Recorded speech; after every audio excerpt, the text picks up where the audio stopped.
Assalamualaikum warahmatullahi wabarakatuh. Excellency Director of Universitas Peradaban, Profesor Dr. Yahya A. Muhaimin, Honorable Dean of Faculty Educational Sciences and Teachers Training Faculty, Mrs. Dede Nurdiawati, MPD, respectable the Head of English Education Study Program, Mrs. Yuniar Fatmasari, SSMA, Honorable the speakers of this webinar, Mrs. Yuniar Fatmasari, SSMA, Mrs. Sri Pramudia Wardani, SSMPD, Mrs. Dede Nurdiawati, MPD, Mrs. Dr. Randa Sri Murtiningsih, MPD, Mr. Muhammad Ilhami Hakim, MPD, respectable all participants of this webinar. Firstly, let's thank to Allah the Almighty who has given us mercies and blessings so that we can attend this webinar without any troubles and obstacles. Secondly, salawat and salam may always be given to our Prophet Muhammad Sallallahu Alaihi Wasallam, who has guided us from the darkness to the lightness, from stupidity to the cleverness, namely Islamic religion. I'm Hildanur Alfiani, as your moderator today.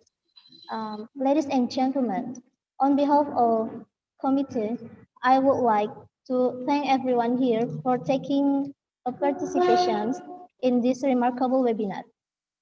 Distinguished audience, let me welcome you all to the webinar entitled Learning English During COVID-19, proudly presented by students and Organization of English Education Study Program of Universitas Peradaban. Well, without further ado, allow me to read today's agendas. First, opening. Second, sing the national anthem Indonesia Raya. Third, welcoming speech from the Vice Rector of Universitas Peradaban. Fourth, main agenda, webinar. And the last is closing. Ladies and gentlemen, let's open this webinar by reciting Basmalah together. Thank you very much. Before we begin this morning, let us begin by singing the national anthem Indonesia Raya. To the conductor, the floor is yours.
Untuk ini.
To start this event, we'd like to invite Mr. Ujang Giyarusoleh, MPD, as the Vice Rector of Universitas Peradaban to give an opening speech.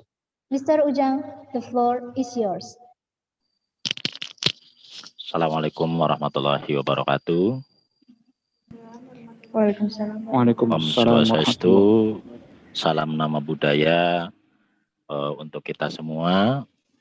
Yang kami hormati Dekan Dekan FKIP, Fakultas Guru Ilmu Pendidikan, Ketua Jurusan Pendidikan Bahasa Inggris Universitas Peradaban, seluruh pemateri, ada Ibu Sri Murtiningsih, Bapak Ilham, dan Bu Sri Rezeki Pramurdiwardani.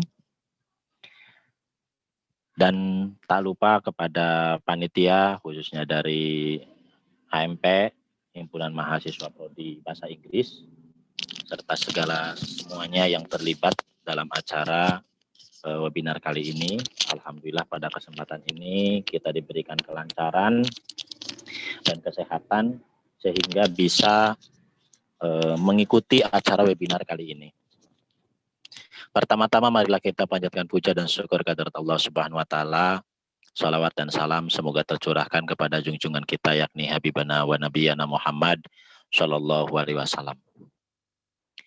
Sebagaimana kita ketahui bersama, di awal tahun 2020 merupakan pukulan berat bagi kita khususnya dalam dunia pendidikan, bahwasanya kita dibenturkan dengan situasi yang genting di seluruh dunia, bukan hanya di Indonesia, yaitu terkait adanya virus corona COVID-19 ini. Ini menjadi tantangan, juga bisa menjadi hambatan bagi kita semua, tergantung bagaimana cara kita menghadapinya semuanya. Di awal-awal di tahun 2020, tepatnya sekitar bulan Maretan, semua dunia pendidikan khususnya dalam menyesuaikan pembelajaran yang sudah tidak terbiasa melalui pembelajaran online, mereka terkejut dan akhirnya berlomba-lomba dan terpaksa melakukan pembelajaran sebisa mungkin, terus berkarya dan berinovatif untuk menciptakan pembelajaran yang menyenangkan, yang membahagiakan, dan tentu yang dirindukan oleh siswa semuanya. Pembelajaran offline, luring, tentu berbeda dengan pembelajaran online. Ada kendala atau mungkin ada tantangan tersendiri ketika kita melakukan pembelajaran online. Terutama yang kita bahas sekarang ini adalah terkait tentang pembelajaran bahasa Inggris. Nah, pembelajaran bahasa Inggris itu serba-serbinya lebih banyak ketimbang mungkin pembelajaran yang sosial, yang itu hanya mengedepankan terkait tentang bagaimana penguasaan materi. Dalam bahasa Inggris ada yang dinamakan dengan listening, begitu juga ada bagaimana cara berbicara yang baik. Tentu berbicara yang baik, mendengarkan yang baik, menjadi native speaker yang baik.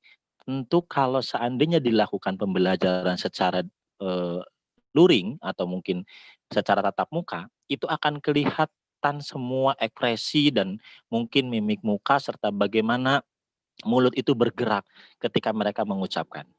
Berbeda halnya dengan pembelajaran daring seperti ini. Suatu hal bisa jadi mohon maaf menipu. Yang tadinya kelihatannya tidak cakep jadi kelihatan cakep karena kameranya bagus. Yang tidak mandi, yang bau juga tidak kelihatan baunya. Tapi ini adalah bentuk attitude atau bentuk sikap dalam pembelajaran. Dan attitude ini untuk dinilai dalam pembelajaran daring seperti ini sangat diperlukan kejelian, diperlukan tenaga khusus untuk mengetahui secara keseluruhan. Tapi khususnya kita dalam dunia pendidikan ini menjadi tantangan tersendiri untuk terus berinovatif dan terus berkarya, terus memunculkan ide-ide baru untuk menemukan solusi dan menemukan jawaban tentang bagaimana pembelajaran yang efektif, tentang bagaimana pembelajaran yang dirindukan oleh siswa. Nah, di pertemuan kali ini dalam acara webinar seperti ini merupakan suatu kami khususnya dari pihak rektorat sangat mengapresiasi akan memunculkan suatu ide-ide baru yang ini bukan hanya digunakan khususnya untuk Universitas Peradaban dalam dunia pendidikan terkhusus pendidikan bahasa Inggris, tetapi ini menjadi cerminan bisa digunakan oleh seluruh calon guru, oleh seluruh siswa, oleh siapapun yang mau mengajar terkait tentang bahasa Inggris di seluruh Indonesia bahkan di seluruh dunia. Jadi acara webinar ini mudah-mudahan menjadi tolak ukur kita, dalam artian nanti bisa diserap ilmunya oleh siapapun itu, yang nanti ilmu itu bisa dimanfaatkan oleh siapapun khususnya di dunia ini, yang ini bisa bermanfaat untuk meningkatkan pendidikan di dunia kita. Terlebih khusus mungkin ini karena mata pelajaran atau mungkin jurusan bahasa Inggris, ini merupakan tantangan tersendiri, sehingga nanti kepada seluruh peserta saya berpesan atau menghimbau, tolong dengarkan, cermati, terus nanti bisa diaplikasikan dalam dunia kita, khususnya dalam dunia pembelajaran.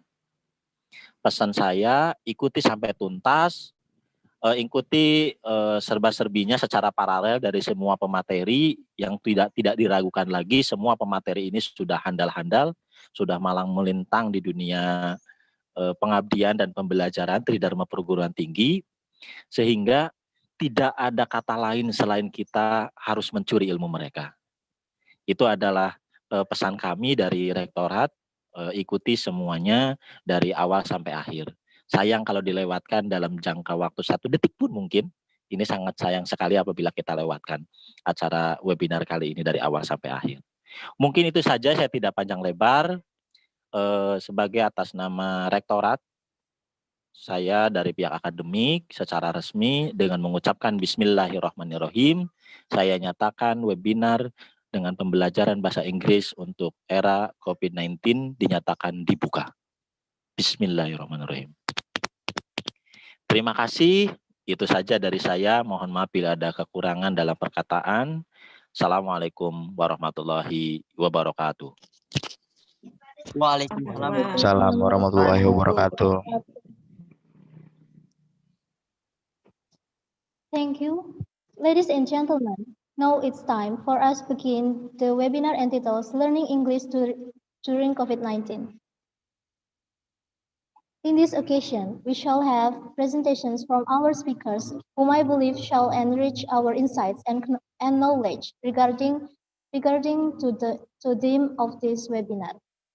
Before we continue to the presentation, there are several information that I'd like to share to all of you.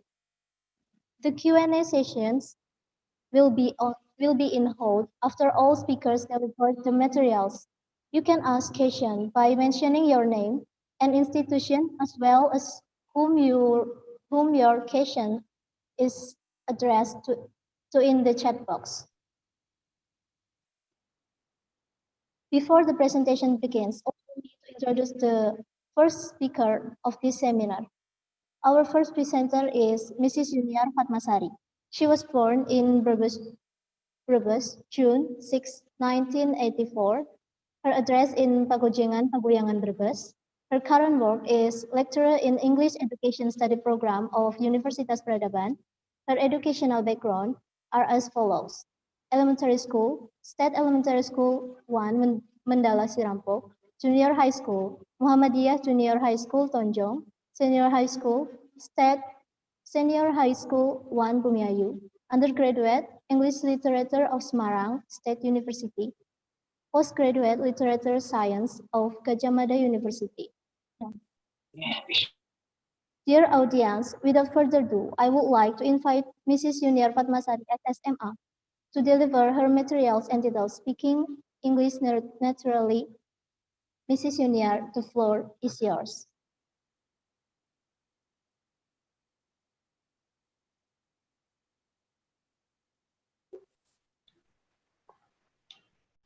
Okay, thank you so much, Mbak Hilda, as the moderator today. Can you hear my voice, guys? Yes, ma'am. Yes, ma'am. Yeah. So, thanks again to Mbak Hilda. Yeah. In this very occasion, it's a very pleasure for me to bring these materials to all of you guys, and I think it's a very grateful for me to have you here. So, Assalamualaikum warahmatullahi wabarakatuh. Waalaikumsalam warahmatullahi wabarakatuh. Okay, good morning, everyone. Good morning, ladies and gentlemen. Yeah, Good morning, everyone. Yes, good morning. In this very occasion, as what has been said by the moderator today, I'd like to share you about the materials entitled Speaking English Naturally. So, has my PowerPoint works? Can you see my PowerPoints, guys?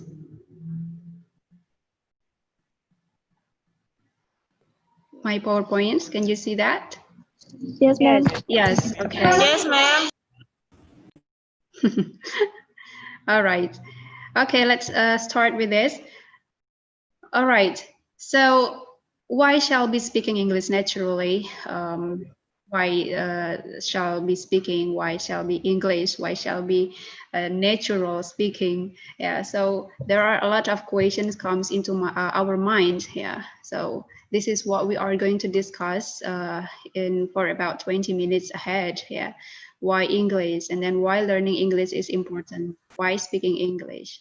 These questions might come to your mind as English or non-English students. Why English has become the prominent language in the world? Why not Indonesian language? Why not Mandarin? Why not Chinese? Why not the other language? Why English? So there are a lot of questions asking about this. And then if it is so, the English is important. So why has to be speaking English? Why it has to be speaking? Why not the others? So these questions might varied in our minds, might comes into our minds, and then it's supposed to be answered. The answer will lead you to why we shall study English. Okay, so as what I experienced whenever I met some foreigners from outside of the countries, yeah, some foreigners in the tourism object or maybe in the streets, yeah, the very first questions asked by them is, do you speak English? So when they need help from people around them, but they are not using the language they use, the very first questions they ask is, do you speak English? It makes us wonder why people around the world, when they come to our country, they always ask in the first place, do you speak English? Okay, do you speak Indonesian? So whenever they come to our country, it is not Indonesian becoming the communication tool, but it is English itself. So this thing has to be the background of us to understand why we have to learn English. And then after we know that English is that kind of important, so we have kind of efforts. We have to study or learn a lot about it, whether it is in elementary school, senior high school, or junior high school, or maybe now in the university. You learn a lot about the reading and then the writing skills, listening skills, and speaking skills. Yes, that happens for all the students majoring English education study programs, but it doesn't happen to those who are not belonging to the English study program. So they have to cope with everything related to English. They have to take tests like TOEFL tests, and then it relates to English, even though they are not the English speakers itself, even though they are not studying the English specifically. So they work so hard for that. Yeah, when they have already succeeded in doing the learning process, yeah, whether it is in the classroom, outside of the classroom, or anything else, yeah. So the goal is that they can travel the world. The travel the world means here is not physically traveling the world, but it means that you can access the world. It can be by reading the books written in English. It can be reading novels written in English. So it's just the same with you are traveling the world. So when you have already experiencing a lot of learning process this years, yeah, from the beginning until now you are adult, yeah, the goal is only to travel the world. You want to connect with the people around the globe. You want to communicate with the people around the globe. It means travel the world. Where, well, it can be physically traveling the world. It's okay. So you can go around the world physically and then meeting friends or people around what is it from this different countries, yeah, and then you make conversation with them. You learned a lot of new cultures, and then share knowledge, share experiences with them. So this is why we need to speak English, why we need to learn English.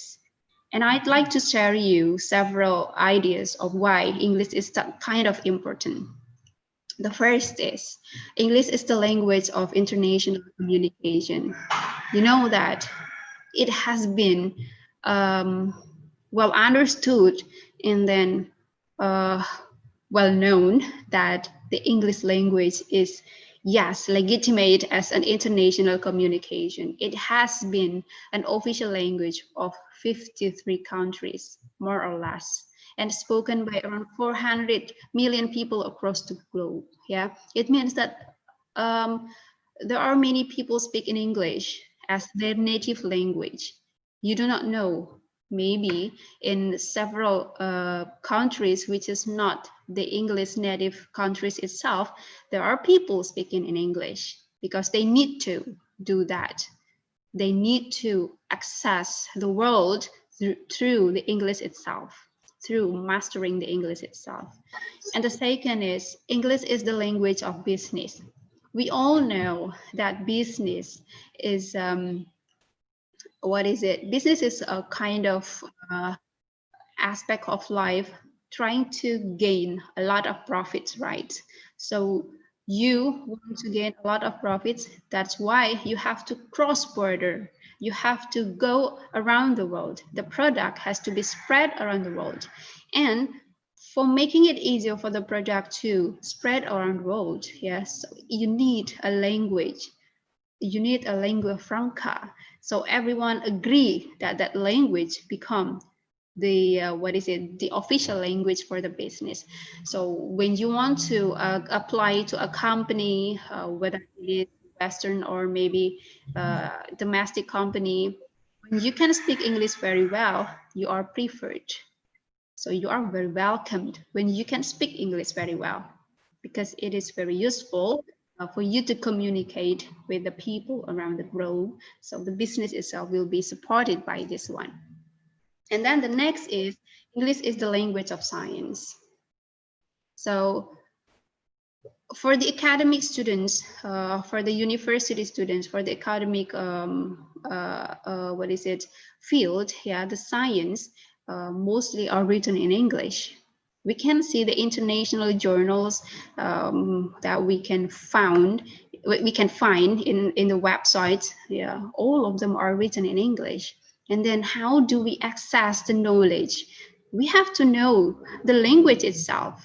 If we want to know about architect, we have to know English because most of the architect sources are written in English. If we want to know about the development of what is it, chemical process or something like that, so you really need to understand the English itself, because all of the scientists are mostly coming from the Western countries, from European, from American, from United States, United Kingdom. So we have to get access into them so that we can get the knowledge itself. And then speaking English gives you access to a world of entertainment. It means that you can get great access to the entertainment itself. Let's see that United States has a fast improvement, fast development in the movies industries, such as Hollywood. So you can access all of the movies without subtitle. You can just say what is it while eating cookies, yeah, without the subtitle. You can access it, and then the music, and then the books, and then the novels. It's about the access itself. And then the last is that the learning English gives you access to more of the internet. Yes, of course, the computer itself is using English as the language of the operational language. It happens to the website on the internet. So there are about 565 million people who use internet every day, and half of it visits the websites written in English. So you can imagine that English has been like the virus. Yeah, it has been what is it, spread over the globe. If you do not know any about English, so you cannot access to the world itself. Yeah, if we want to compare with the virus COVID-19, yeah, English is just the same. So it has already been dominating the world. So from this map, we can see that the spread of the English language itself has been so fast and wide. Yeah, we can see the darker green area.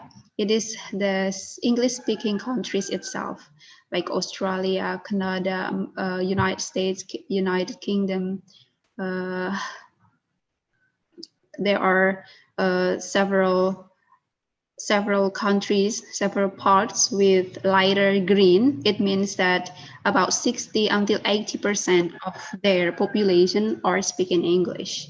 So how about the other language? I think that English still become the dominant language in the world. Okay, now let's move to our material that is about speaking. Talking about English itself is a little bit interesting, right? Because we have to accept that English has been an international language, and then we have to learn it. You like it or not, you have to learn English. And then there are several parts of skills in English that you have to master so that you can be called as proficient in English, such as listening and then speaking and reading, writing. You have to master all of these skills so that you are proficient in English. So let's start with the speaking first. Actually, it's supposed to be starting with the listening. Yeah. So let's start with the speaking first. So what is actually speaking? Speaking is like this. Yeah. Speaking is the process of communicating and then sharing ideas, using the auditory signals, using the language, using the verbal language, non-verbal language, this kind like using the gestures, something like that. Yeah, so we can see here that there are a lot of definitions of speaking itself. From Webster New World Dictionary, speaking is to say words orally, to communicate as by talking, to make a request, and to make a speech. Yes, the point is that it is to communicate. And then speaking is the process of making and sharing meaning by using verbal and non-verbal symbols in different contexts. Of course, the verbal means that you use language to deliver the meaning itself. And then non-verbal symbols means like the gestures, something which is non-verbal. Well, and then speaking as an interactive process of making meaning that includes producing, receiving, and processing information. Of course, why we have to speak? Because we need information. We need to receive information. And there is a process of producing, and then you receive, and then you processing the information. So that is called as an effective communication. So speaking itself is what is it? Something which cannot be isolated from the other skills of English. So it is part of it. So you have to own it. But the things that you have to understand is that speaking skills in English has so many boundaries, so many barriers. Maybe I'll tell you later, but the thing that you have to understand is that it's not easy for a non-native speakers, of course, yeah, for the English learners of English foreign language learners to learn speak, because we know that the curriculum itself, starting from the elementary school until the senior high school, doesn't give a lot of portion of the speaking itself. So most of the portions are only for reading and writing. That's normal. That's normal because we are not using English as our second language, because we use English as our foreign language. We study English only as a foreign language. So it makes sense that we learn English neglecting this listening and speaking. But you have to understand that speaking itself is very important in a language competence. And then speaking as the production of auditory signals to produce different verbal responses in listeners. It is regarded as combining sounds systematically to form meaningful sentences. So when I share you this language, these words, yeah, there is what is it? It helped by the sounds, and then you accept it through listening. You process it in your mind, and then you can understand what am I speaking, hopefully. Okay, and then the last definition coming from Eckhart and friends, yeah, speaking is a two-way process, including a true communication of opinions, informations, or emotions. So speaking is about interacting directly, but nowadays it is buried by the COVID-19. Yeah, so how can we learn speaking English in this kind of pandemic?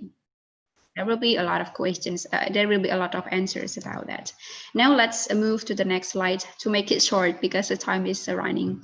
Why speak English? Okay, this is the questions that you have to understand to make you really, yes, I need to speak English. Why you have to speak English? Because humans are programmed to speak before they learned to read and write. Of course, it happens to the babies. The babies, at the very first place, they were born, yeah, they cannot speak, cannot read, cannot write. So what can they do is just listening, and listening. After they listened, and then finally they can produce the words by imitating what has been said by their mothers, their folks. Yeah, so speaking itself cannot be separated from the listening skills. So you have to listen first, and after that, if you are ready to say the words, so you will say the words. And then people worldwide need communication when they want to say something and transmit information. Yes, we want to transmit information, so we need to speak English, especially to the worldwide. And then the language speakers have more opportunities to find jobs in different organizations and companies, better education, finding good jobs, and getting promotion. Yes, of course, when you are able to speak English, you are preferred by most of the companies. And then individuals who learn a language are referred to as the speakers of that language. Even so, you are not the native speakers itself, of course. Yeah, when you can speak the language of others or foreign language, you are said as the speaker of that language. So who can speak English? So whenever there is someone who can communicate in English, so she or he is able to speak English, it means that she or he is the speaker of the language itself. So it's very important to be understood. And then human beings spend much time interacting orally with language rather than using it in its written form. Yes, because interacting directly is a little bit, easier rather than we use a written form. Yeah, and then speaking helps learners develop their vocabulary, grammar skills, and writing skills. while you are speaking, it is there is a process of developing your vocabularies, and then developing your grammar skills, developing your writing skills. When you have already speak well, you can write well. That is the way. That is the normal way to go with the writing skills. Okay, so these are the reasons why you have to speak English, because we need to interact with the other people around the world, and then we need to share our ideas around the world. We need to be the speakers of the language, which is become legitimate as the international language, and you will be the part of it. That is why you have to speak English. Okay, let's go to what is actually the speaking English naturally. So what is called as speaking English naturally is you can see and hear in English, and after that you think in English. After you think in English, you can talk in English. So it comes naturally, and it needs time. It needs a process. It is not a one-day process. So you need to work hard on it. Our students need to work hard on it. So the teachers also has to start speaking English in the classroom, because when they teach English, but they do not speak in English, it's so a little bit awkward. Because you ask the students to speak English, but you do not speak English. So start to speak English naturally. It will comes. It will happen just by time. So you will see and hear in English, see everything, and then you say it in English, and then after that, hear everything in English, and then you can imitate it in English. And after that, you think in English, and then produce the words in English. So how speaking English becomes natural? The first is that you have to be familiar with different English accents. This part you have to learn a lot, yeah, because there are several accents in English that you have to understand. So if you have already understand about the different accent of English, it can be a natural way of speaking you owned. And then you have to take a similar native pronunciation. At least you try to imitate the sounds they produce. I think we can do that, yeah, by hearing the people of the native speakers speaking English, and after that we just directly imitate the words. So by time you can speak the words with a correct pronunciation, and you need to do that. It is a must to make your speaking sounds natural. And then you have to use the flow of English. What is the flow of English? The flow of English is like a combination of one word into the other word. Use the flow of English, not use the flow of English. So it's not a flow yet. So you have to start to do that. Yeah, use the flow of English so that it sounds natural. And then yes, you can use the slang language, because slang language becomes the culture, part of the culture of the speakers there. So you really have to learn about this thing, even though you have to be much careful when you learn about this. Most of the native speakers use idioms. This one is also a little bit difficult because we do not live there, so we do not know the culture of idioms used there. So this 5, 1, 2, 3, 4, 5, these 5 indicators has to be owned, has to be mastered by who wants to speak English naturally. And you have to remember that it needs a process. So it is not a one-day process. Okay, now let's go to the barriers of speaking English for EFL learners. So guys, we have understood that the English is not our second language. So the students learning English in Indonesia is learning English as a foreign language. So there are a lot of barriers. There are a lot of problems found. According to Tuan and Mai, there is an inhibition problem. Inhibition problem is like the feeling of being burdened, the feeling of being I'm not ready to speak English, I'm not ready to learn English, I cannot speak English, negative feeling about English. So it is called as the inhibition. That becomes one of the barrier of speaking English for us as the English foreign language learners. And then you also have to know that the lack of topical knowledge becomes the problem. Yeah, our students, most of our students are still lack in knowledge. When we give them materials or topics, certain topic, that topic might not be suitable to the students itself because they do not know about the topic itself.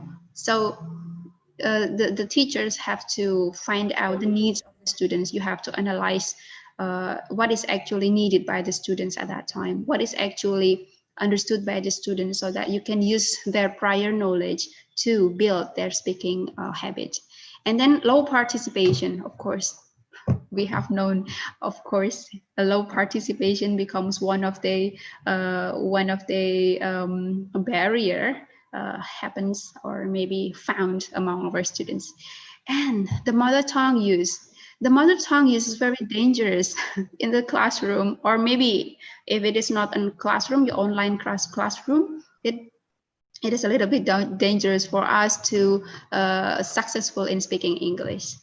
So these barriers becomes the problem found among our students, among the students, and then maybe also happens to the teachers itself because of the environment doesn't let them to speak in English. And then, yes, there are several that I provide you, like no sufficient knowledge, and then no ideas of what to say, and then they do not know what vocabulary to apply, and then they do not know how to use grammar accurately.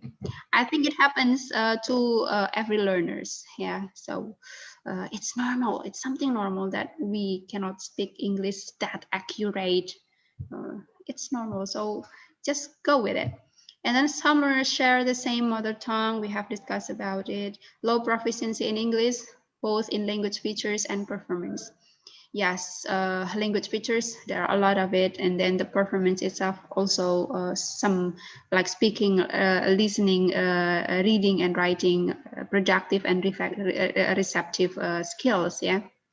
And then another barrier is environment does not support learners to speak English. It happens to the environment in our schools. Yeah, it can be in the classroom, it can be outside of the classroom. This kind of environment is not easy to create. So guys, I think what can I conclude from the barriers of speaking English for the learners is that the internal factor as well as the external factors, there are a lot of it, and by knowing the barriers of speaking English, we shall know the solution for each.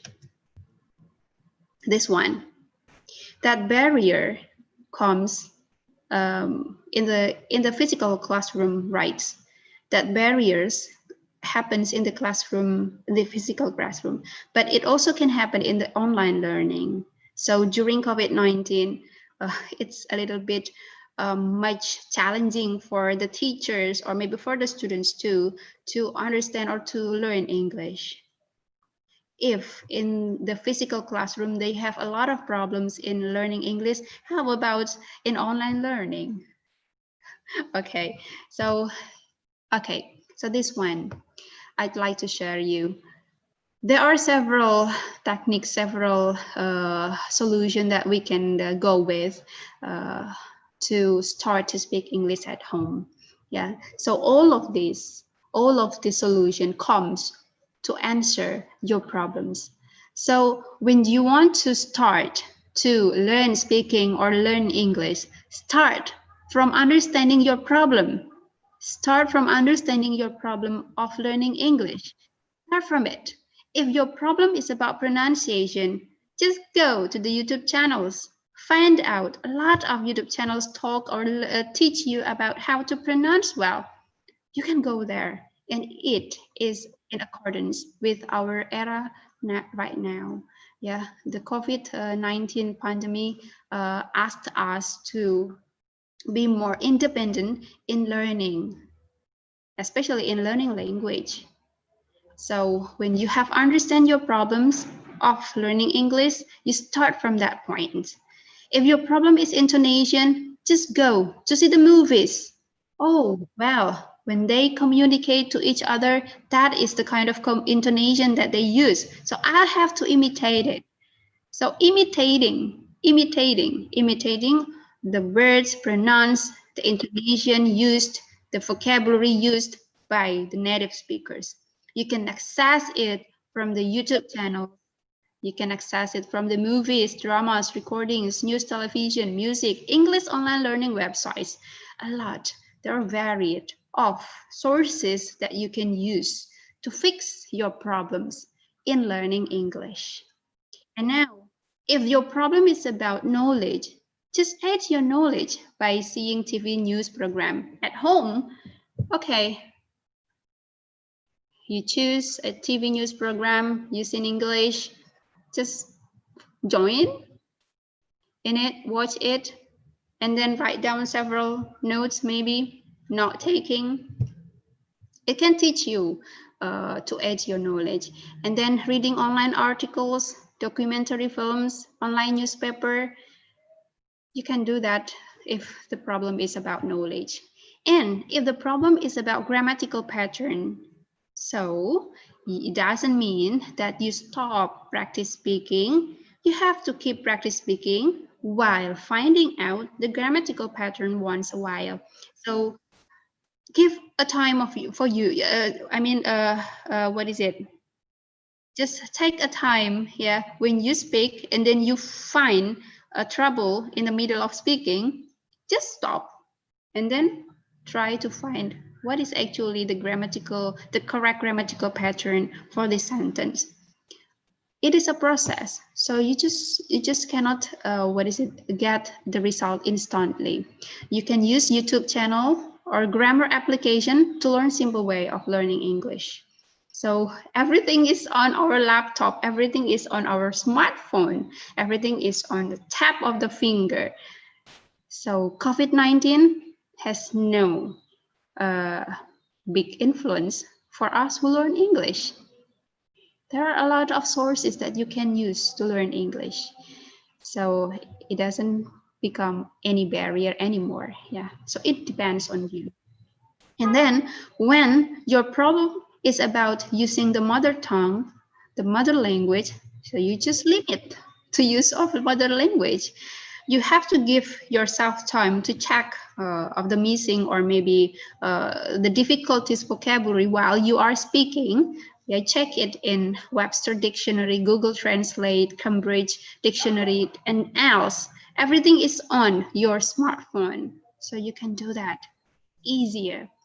And then the environment. If the environment is not yet there, if you do not have environment speaking English, if you do not have environment who study English, you can join or just create a group in WhatsApp, like English focus group discussion.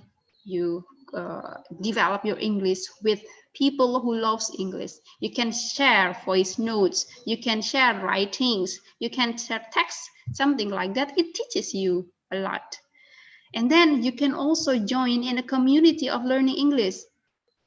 In internet, there are a lot of websites providing you an online learning of English, an online community of English. So just be the participant of it.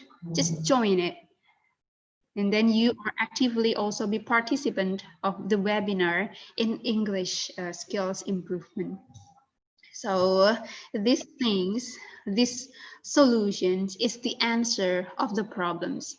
So one thing that you have to understand, both of the teachers and then the lecturers, maybe to the students as well here, if you have barriers in learning English, so find out what are the barriers. And after that, to solve the barriers, you have to start from the barriers itself. Okay, I think this thing will be, what is it, much more interesting, because you will get in touch with the internet, and then spending your what is it, internet data, yeah, by playing YouTube, watching movies, something like that. It's fun. Okay, here I also provide you with several websites which is available for you to learn English. So maybe you can access one of them. So there is no word of no, yeah, of learning English online. Learning English online has been done before the pandemic. So everyone has already started to teach English online. You can see here from YouTube, there are a lot of people starting to give knowledge about English. If your problem is about pronunciation, go to the YouTube, find the English pronunciation problems, or how to pronounce these words. So you imitate them. They will teach you a lot, and they are the native speakers. So you learn from the native speakers, not from friends from Indonesia. They have very great, articulation and pronunciation, intonation. You learn from it. Yeah, so how you learn speaking during the pandemic is very easy. Just go to the internet, basic. Yeah, okay.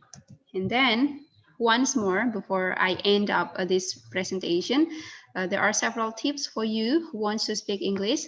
You don't worry about making mistakes, because we are not the native speakers, so we make the mistake as a learners too.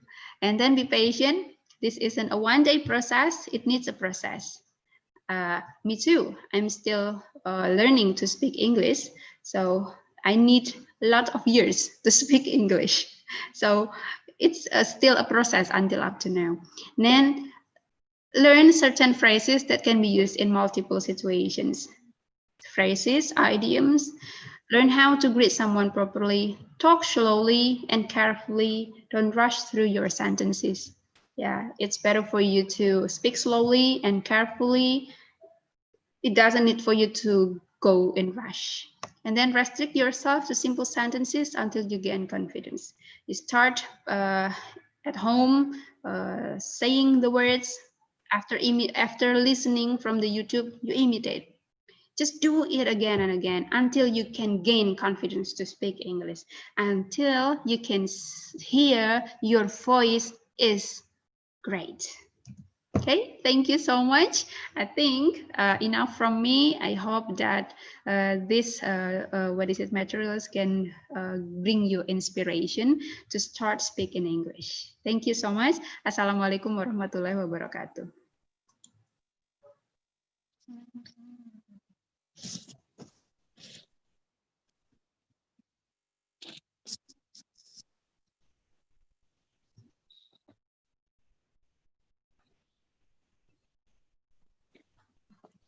Thank you, Mrs. Junior Fatmasari. Dear audiences, now it's time for us to go to the next speaker. Before the presentations begin, allow me to introduce the presenters. Our second presenter is Mrs. Sri Rezeki Pramudiawardani. She was born in Semarang, July 30, 1983. Her current work is lecturer in English Education Study Program of Universitas Peradaban. Her educational background are as follows: undergraduate, English Language and Literature of Diponegoro University, Semarang. Postgraduate, English Literature of Semarang State University. Ladies and gentlemen, let's welcome our second presenters, Mrs. Sri Pramudiawardani, who will bring materials entitled Creative English Writing. Mrs. Dani, the floor is yours.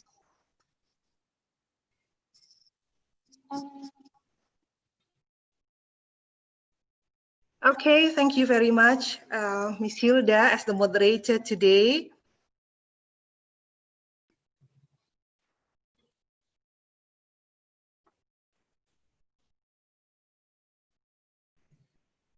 Okay. Bismillahirrahmanirrahim. Can you hear my voice clearly, guys?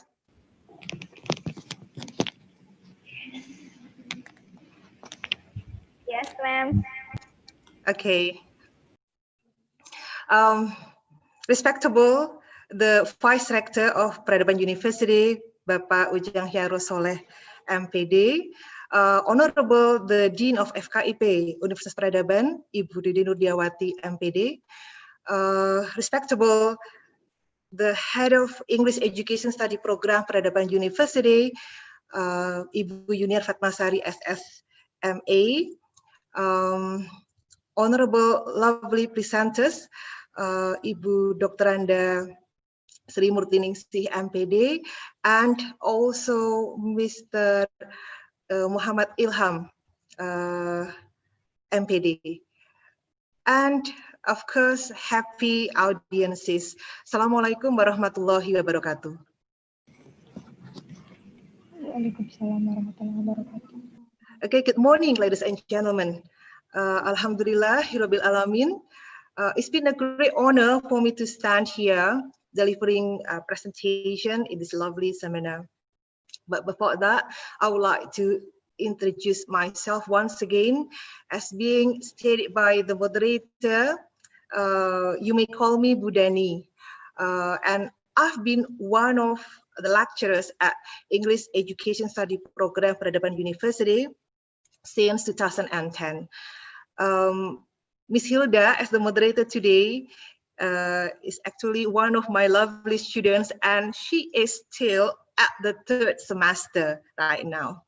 Okay, I hope that my presentation, continuing what had been delivered by Miss Yuniar about speaking naturally, yeah, it's about creative English writing during COVID-19 pandemic. I hope it will be a perfect stimulation for you to write in English creatively, independently, okay, at home, yeah. Okay, ladies and gentlemen, the sooner the better, so let's get down to the business. Okay, so actually, where is writing located?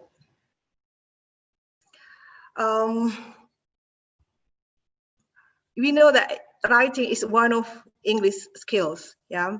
I don't know why it's never mentioned at first, but always mentioned at last, writing, yeah.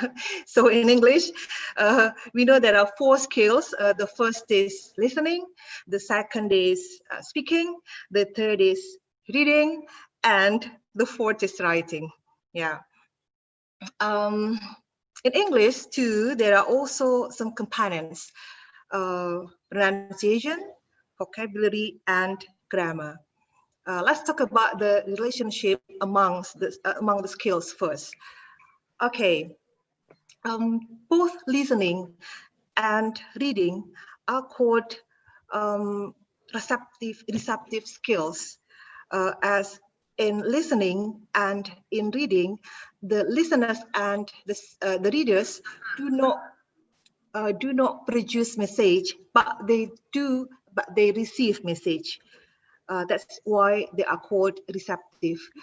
On the other hand, speaking and writing are called productive skills, as in both speaking and writing, the speakers and the writers do not receive message, but produce message. Sorry, I hear some big sound here. Okay, let's continue. And then, what's the relationship between listening and speaking?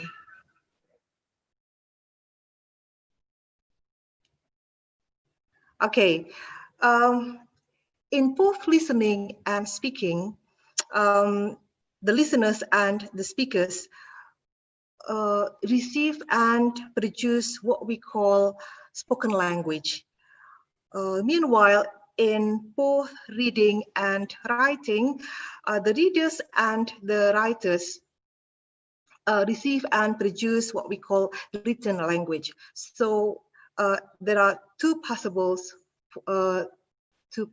forms in language. It might be spoken or written.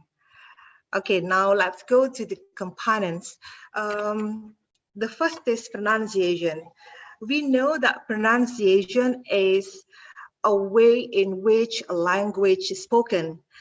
Thus, this component is very important in listening and speaking. The wrong way in pronunciation might lead misunderstanding in communication. Okay, the next component is vocabulary. Vocabulary is important in all skills: listening, speaking, reading, and writing. And the last component is grammar. Okay, grammar is mostly important in writing. However, ladies and gentlemen, in speaking too, if the speakers speak ungrammatical utterances, it might also lead misunderstanding in communication. Okay. So how do the students of English Education Study Program, Peradaban University, get all of these items here through courses? Actually, they start getting all skills here: listening, speaking, reading, and writing from the second semester. And there are 4 levels for each skill. So for listening, speaking, reading, and writing classes, there are level 1, 2, 3, and 4. Okay, like for example, for writing 1, which is about sentence-based writing, is offered at the second semester. And then writing 2, which is about paragraph-based writing, is offered at the third semester. Continued with writing 3, which is about genre-based writing, is offered at the fourth semester. And writing 4, which is about academic writing, is offered at the 5th semester.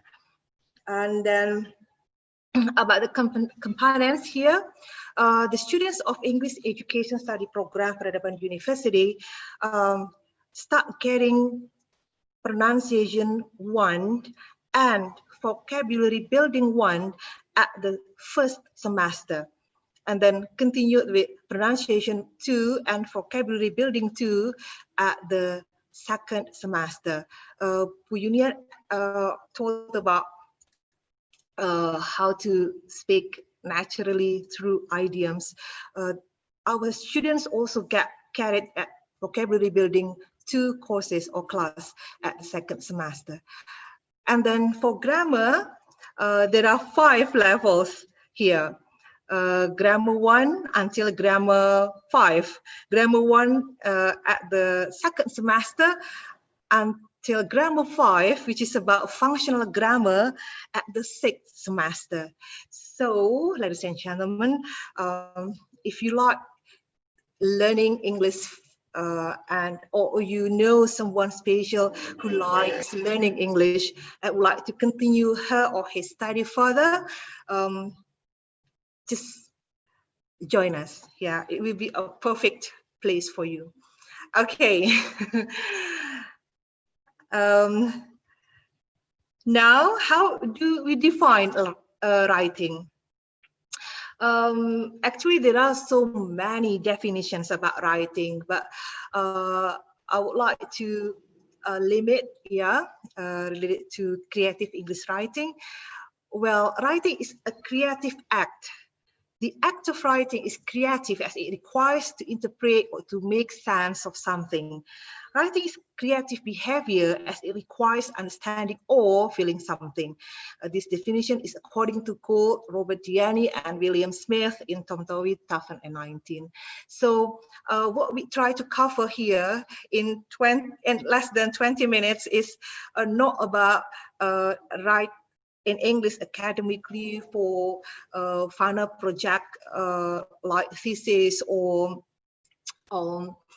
dissertation, either or for business writing here. Okay, no for writing such an article at journal, which might be conceptual or research-based article, no. But it's about how to write in English creatively, yeah, and how we can try some effort independently at home during this COVID-19 pandemic. Okay, let's continue. These are the examples of creative English writing, teachers. Oh, and you still can find many other examples outside my slide here.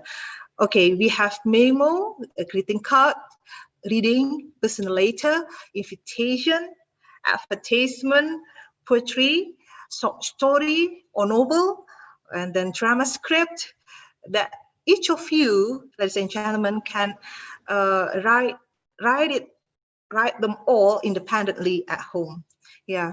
Memo is a short message, which is usually written to someone we cannot find or we cannot see. Yeah, and then greeting card is also can be written for many occasions, special occasion like birthday, wedding, engagement, and then what's the job promotion, yeah, graduation, etc.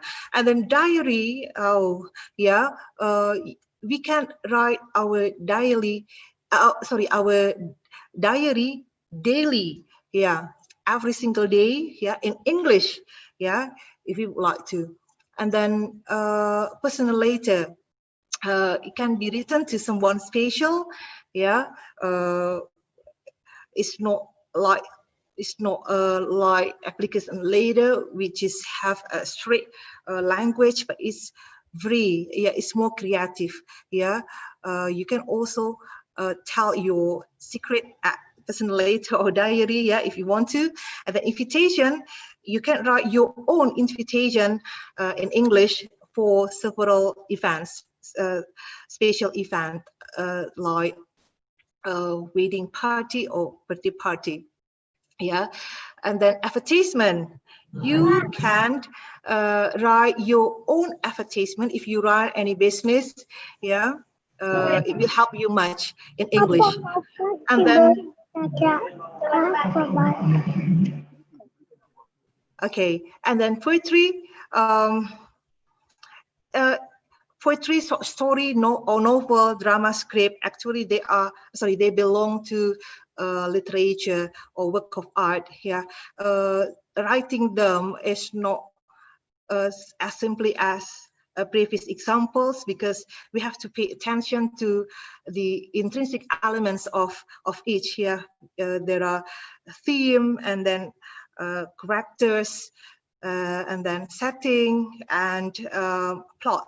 Yeah, okay, but still we can try writing them all, and you still can find many other examples about creative English writing. Okay, ladies and gentlemen, let's continue. This is the simplest example of greeting card that I wrote for my lovely sister in Semarang. Yeah, I wrote it by handwriting. Yeah, my handwriting. You can read by yourself. Yeah, from myself, from my slide here. And why we do not use any printed card. Yeah. To my point of view, using our own handwriting is more personal, it's more special, and in some case it will be more romantic, you know. And you can try it. Yeah. It feels different from if we only copy paste from some sources, or only print it out from the internet. Yeah. Okay, let's continue. And how to start writing creatively in English. The first step is word identification. I suggest you, ladies and gentlemen, to back to conventional way here, traditional one, which is notebook. Yeah, choose the small one of notebook and then bring it anywhere. Yeah, and try to first is look around you. Yeah, look around you and then you write what you see. Start it from noun, let's say, for example, now I see sofa, and then lamp, and then book or dictionary, yeah, etc. Yeah, just make a list of what you see around you. And then for some nouns that so for some things that you cannot identify what is it called in English, it will be your homework, yeah, to find it out as soon as possible. Yeah. And then the next step is labeling. At home, teachers, ladies and gentlemen, I suggest you to use a simple label paper and then put it in everything at home. You can start from your bedroom. You make label at your cupboard or bed, or what is that? Standing lamp, yeah, mirror, etc. And then in the kitchen, there are many things there, yeah, many stuffs there. You can start to label it, yeah. And then until in the bathroom, yeah, you can do that also. But for bathroom, because it's quite wet there, yeah, I think you need plastic to cover your label paper. And then after that, you can make your own glossary, teachers. It's not only nouns, but you can also make glossary of adjectives. For example, what do you feel? Yeah, or what are your feelings? Yeah, sad, happy, etc. Yeah, and then similarly, you have to find out the unidentified adjectives in English, and then you can also write what we call to-do list. Yeah, it's not only words in the form of words, but also higher. Yeah, it will be phrase, like phrase. Yeah, so to-do list here is what you have to do today or this week or this weekend. Yeah, okay, you can start writing that. And then it's also, you can also write your own instruction at home and then put it hang in the room. Yeah, let's say for example in the bathroom, and then what you have to do in the kitchen to let's say to make a cake. Yeah, double chocolate cake like Miss Denise. Yeah, hello Miss Denise. And then continue to the second step. Yeah, it's beyond number one, it's sentence formation. Yeah, it's not only what you see around you, but also how. Yeah, so it's not only word and phrases, but continue to sentences and clauses. Of course, you need drafting and revising for many times, and it's okay, really okay, yeah, because writing is not a spontaneous or as dynamic as speaking, yes. So we still can make draft and revise, yeah, anytime. And then the last step here is the consultation. However, teachers, ladies and gentlemen, you need someone who you can consult your progress in writing English with. Yeah, you can find your partner. Yeah, it can be someone who you feel comfortable with. Yeah, the most comfortable one.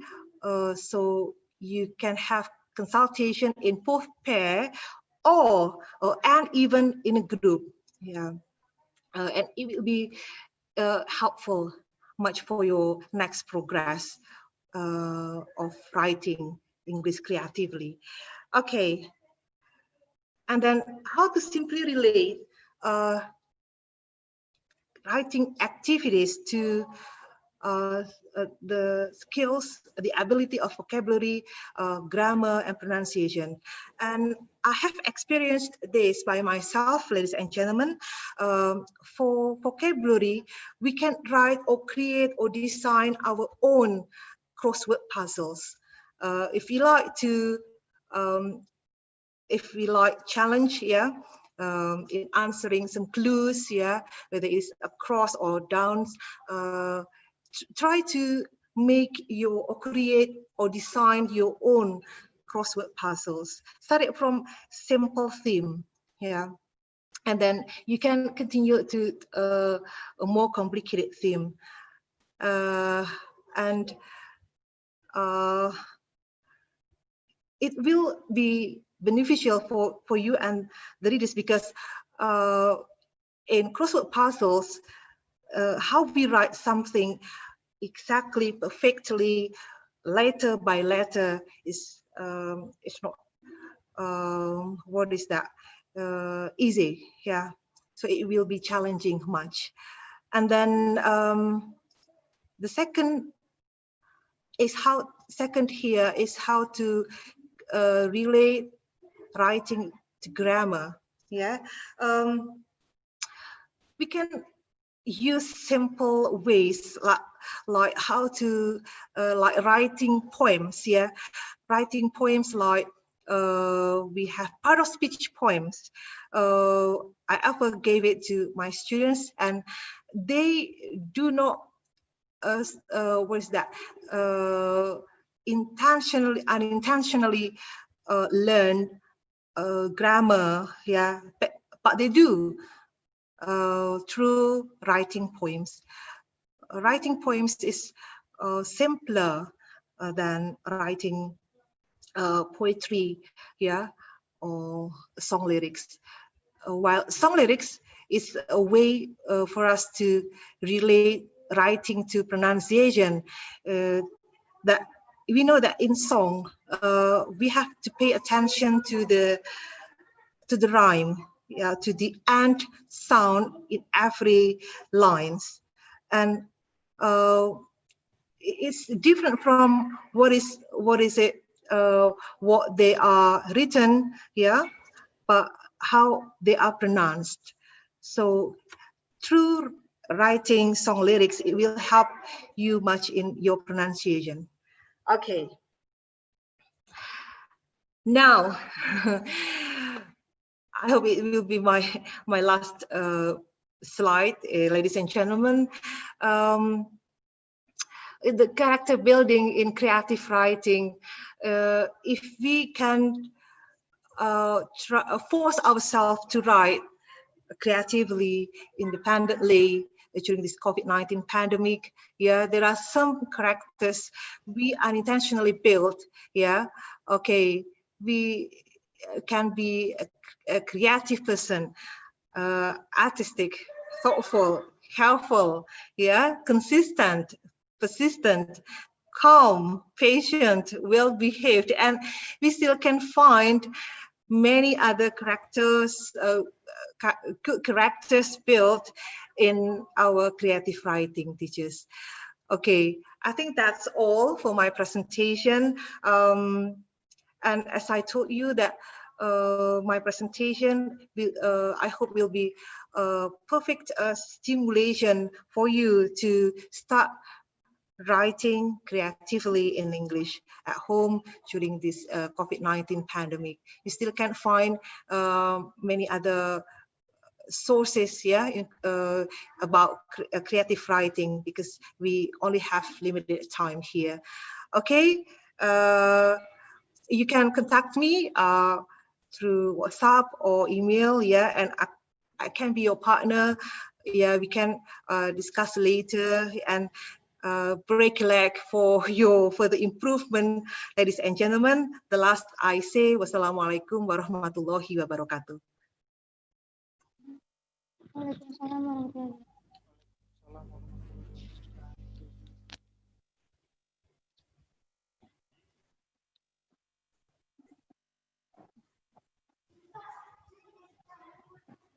Okay, thank you, Mrs. Dani. Now, without further ado, let us welcome the third speaker before the presentations begin. Allow me to introduce the presenters. Our first presenter is Mrs. Dede Nurdiawati. She was born in Brebes, March 7, 1981. Her address is in Jatisawit Bumiayu, Brebes. Her current work is lecturer in English Education Study Program of Peradaban University. Her educational background is as follows. Undergraduate, English Literature of Siliwangi University, Tasikmalaya. Postgraduate, English Literature of Semarang State University. Ladies and gentlemen, let's welcome our third presenter, Dede Nurdiawati, MPD, who will bring materials entitled Listening Fun Strategies. Mrs. Dede, the floor is yours.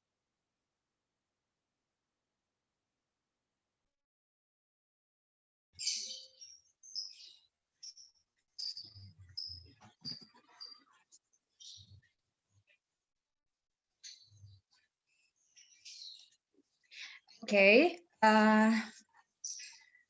Bismillahirrahmanirrahim. Assalamualaikum warahmatullahi wabarakatuh. Waalaikumsalam warahmatullahi wabarakatuh. Waalaikumsalam warahmatullahi wabarakatuh. Okay. By the way, can you see my slides?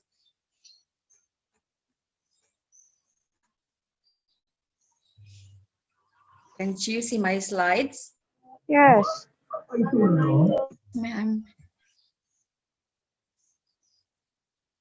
Yeah, okay. Yeah, for giving me such a great opportunity to share materials in this very awesome virtual seminar with COVID-19. The Honorable Director Peradaban, and then respectable the Vice Rector, Mr. Ujang Kiabesoleh, MPD, and then respectable Mrs. Yuniar Fatmasari as the head of English Education Study Program, lovely speakers, committee, and audience. There are many strategies in learning listening, such as developing cognitive strategies, developing listening with other skills, listening to authentic materials, and also listening by using technology, listening for academic purposes, and others. But here now, I would like to share a little about the light and fun materials of listening. It is about listening for fun strategies. I just want to make you more interested first in listening, as it is a very basic skills. Mrs. Yunias right that listening is the first part for this. The first part that should be mastered by all of you before other skills. In learning English. Okay.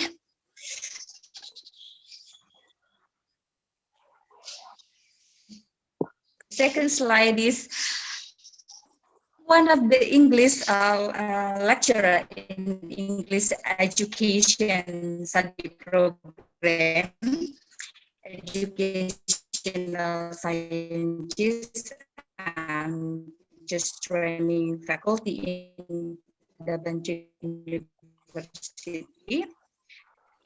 Then you may contact me anytime on the phone number and email address listed here. And then before I explain to the strategies of listening, I would like to give you some definition. Here is from Hunan in 2003. He defines listening. Listening is not only what they hear, but also connected to the information being heard by the listeners. So they need to connect the information to other information they already know. I will show you this. Lack of effort to understand in listening. There are failure to build up vocabulary, different pronunciation, speaker accent, listeners concentration, distraction by the environment. And then this is listening problem included by Renuka Davis research in 2014. The next,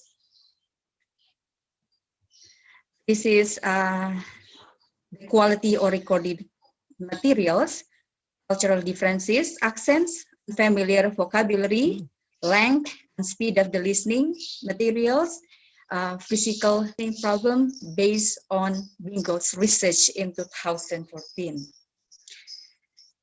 Then I will show you this.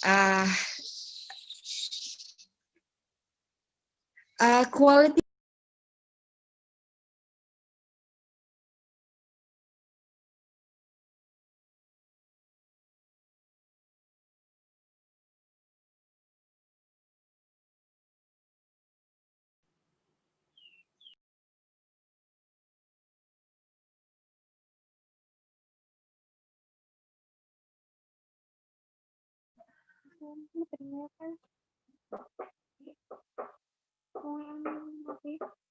yeah, and then this is my own research. I conduct this research in 2019. The lack of concentration here of my student at that time is speaking speed of the native speakers, and then unfamiliar words, and then lack of effort to understand each word. And this listening problems always appears in every semester of my class. Yeah, because listening lecture that those problems always appear in every single of the classes in every year. This is the solution. You can practice listening a lot and then find the meanings of unfamiliar words. Look at the dictionary to find out difficult words and find their meanings, and then checking words that are not clearly heard in a dictionary. You can also memorize vocabularies and then read English texts and listen to English audio as the solution. Still the same with the previous speakers like Bu Yuniar and Bu Danis suggestion to all of you audiences here. And then vocabularies to enhance your knowledge, focus and concentrate in listening, and also improve concentration on what is heard and write things that are important as the solution. And then now, check. You can check some strategies to overcome the problems because practice makes it better. And so, in this listening fun strategies, I want to share only 10 strategies here. You can try at home after this. The first is repetitions. The second is listening to songs. And the third is scrambled songs. And the fourth, watching movie. Number 5, using video. Number 6, news items. Number 7, oral direction. Number 8, joke a day. Number 9, on tower. And the 10, dictation. So this is the first repetition. In this repetition activity, you can practice more than a partner. You can ask some partners here. You can talk to partner A, and then partner A talk to partner C, and then partner A talk to the same word sentence to partner B, and then partner B talk to partner C, and so on. You say a word or even sentences by telling your partners what you said. And your partners should catch those words and sentences well. So if your partner cannot hear as well, you may have to ask the speaker. I mean, the speakers here is you or your partners to repeat again the sentences. You can also ask the repetition by using some expression like maybe excuse me, and then could you repeat that please? What did you say? I couldn't hear you. And then I beg your pardon, sorry, or pardon me. Yeah, some expression can be delivered when you are trying to practice this repetition with your partners. Yeah, one of the benefits of this activity is that you can use the question, you can use this statement immediately in any situation. This activity shows you that the reason you have not understood are not always because you don't know the language, but because you simply did not hear or listen to the partners said by asking for a repetition. You and your friends can easily solve that problems, I think. You can practice at your house, yeah? And then this is the second. The second is listening to songs. You can try by practicing with some partners too. Find your favorite English songs and then type transcript of the songs. You may delete some words on the lyrics or change the words, yeah, and then play and listen the song several times. Play again, and then listen again to the song for several times. The practices here, you may fill the blanks and then check that certain words are not in the songs. And then after that, you can have a check your correction with some partners. This listening to songs strategy, I think it is a very popular activity, although the song may be long and then many of the lines are repeated. Yeah, so the task is not as daunting as it first appears, because it is played for several times, yeah, for you and also the partners. And then you may check the unfamiliar vocabularies. You can understand it, and maybe you can open your dictionary to make it sure for the meanings. Okay. The third is the scrambled song. You can choose song based on the structure. Maybe you can use the simple past or the future, or maybe the conditionals here, up to you. You can discuss first with your partners to choose and to decide, yeah, what kind of the structure will be used in these scrambled songs. You can write each line of the song on the paper or the cards, and then pay attention to the vocabularies that is critical for understanding the gist, yeah, of the songs. The gist of the song is very important. And then play the song, but the lines in order by taping the cards. You can tape the cards on the table, maybe on the board, or even maybe on the floor with your partners, yeah, anywhere, yeah. At least you can practice this scrambled song for fun. Why I choose this strategy? Because it is very enjoyable, and then because music is a universal popular medium to be used in the classroom, or maybe with the practice with your friends or partners. And then a song is a very excellent vehicle to show how sentences are connected each other. And this activity also can help you and your partners improve your listening skills, yeah, and also your listening competencies.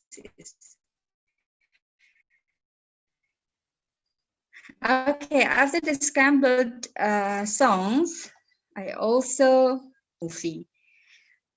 Watching the movie, you can try to select the movie, watch the movie and take note, because taking note is very important, I think. Yeah, you can list the main characters, and then in the movie, based on the movie, and then the brief introduction for the movie, and then also you can write down the least key of the unfamiliar vocabularies. And also you can comprehension the question. It is the main point, comprehension the question. It always appears in my class. Some of my students did not understand this, and then I always asked them to try to catch the point on every single of the question prepared before the class. I give them the question, yeah, and then played the movie, and then they have to listen again, and then they have to answer the question based on the movie or the video or the film maybe. And after that, we can discuss the movie with the partners. The strategies watching the movie can be provide a vivid introduction to Western culture, and they are always more interesting than most materials. And the advantage of this activity is that have you a high level of motivation in learning English. The student will be very interesting, and also you can also more motivated in listening and by watching the movie. Yes, this is the using video. You can prepare the general question by maybe asking the characters, and then what are they doing, and then who are they. Try to find out and also guess what the video tell you about, yeah, and then play the video and check the understanding. Always check the understanding. Taking note is good for you while you are using the video or listening for the video. And then after that, you can do the discussion with your partners. If you don't understand yet, you can play the video again, yeah. Play again, and play again for the video. The use of video in listening activities, based on my opinions, can add visual appeal and helps you understand the spoken materials better, and arousing your interest and motivation to listen, and then to improve your competence in listening skills. Okay, the audiences. This is the next strategy. It is news items. You may prepare the headline, and then after that you can play the news items. But before that, you can prepare the question. There are so many kinds of the question, maybe the essays or true or false, matching sentences. There are so many, you can choose one of them and then play the news again and make note. And after that, you can try to discuss with your partners. I think you should try to pay attention to the news items because it is the higher levels in teaching listening. I mean, in learning listening. So my expectation is that you can try to and maybe you can put note and write down the difficult word or the unfamiliar words find in news items. And as usual, you can try to find out the meaning by opening your dictionary. Yeah. This activity helps to develop your awareness of the various ways in which people listen, and then so you can try it with your friends or your partners at your house. The 7 is about oral direction. Ask your partners to line up the opposite each others, and then you, your friends, and then your partners do not follow the instruction, and then they sit down, and the next partner should try again and follow the instruction, and then see how many partners are still standing. So it means that if they are still standing, it means that they can follow your instruction. This activity assess oral comprehension through the use of total physical response. Yeah, and then 8 is a joke a day. You can prepare a joke and then say the joke 2 or 3 times and ask your partner to listen for the joke. If your partners don't understand and don't laugh, try to retell the joke. Yeah. Try to retell the joke, yeah, until they are laughing. And then this activity can expand a great effort to understand the joke and will fully concentrate their listening ability. The 9 is on tower. You can tell your partners to trace the road. The partners are listening to your explanation, and then you can ask them to draw the line between the places. And this activity makes giving direction more enjoyable by having product the drawing of something. And then this is the last one. It is the fast speech dictation. You can dictate the sentences and then repeat the sentences as many times as you like, and then read the sentences fast. If your partners want to hear the sentences again, call out, repeat, yeah, and then you read again the sentences. This activity is designed to help you bridge the gap between the written and the spoken language in a manner that is both challenging and interactive, I think. Okay, there are still many strategies to improve listening competence.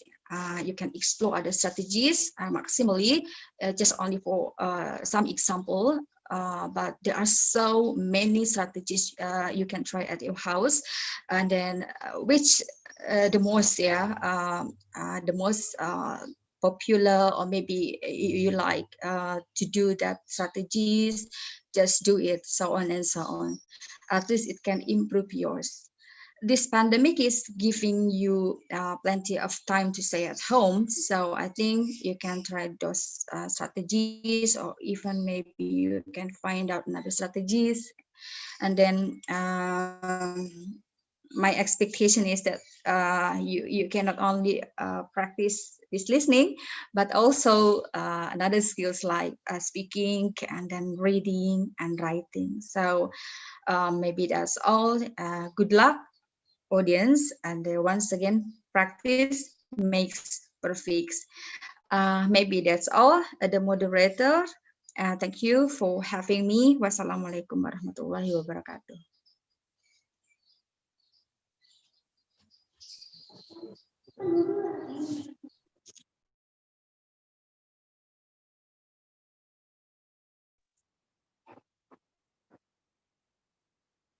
Thank you, Mrs. Dede. Before the presentation begins, allow me to introduce the fourth speaker of this seminar. Our fourth presenter is Mrs. Sri Murtiningsi. She was born in Jepara, September 11, 1965. Her address is in Pagojangan, Brebes. Her current work is lecturer in English Education Study Program of Peradaban University. Her educational background are as follows: elementary, as undergraduate, English Language and Literature of Diponegoro University, Semarang. Postgraduate, English Literature of Semarang State University. Dear audience, without further ado, I would like to invite Mrs. Dr. Anda Srimurtiningsi, MPD, to deliver her materials entitled Developing Reading Skills. Mrs. Cici, the floor is yours. Thank you, Ms. Hilda, as the moderator. Assalamualaikum warahmatullahi wabarakatuh. Hello guys, Assalamualaikum. I'm very Waalaikumsalam glad. warahmatullahi wabarakatuh. Warahmatullahi wabarakatuh. Yeah, in this occasion, I feel very glad and happy to be able to join with the good webinar. Yeah, hopefully what I want to express to you will be benefits. I'm Ibu Murtiningsih, or you can call me Bu Cici. I'm interested in delivering the topics about developing readings developments. Yeah,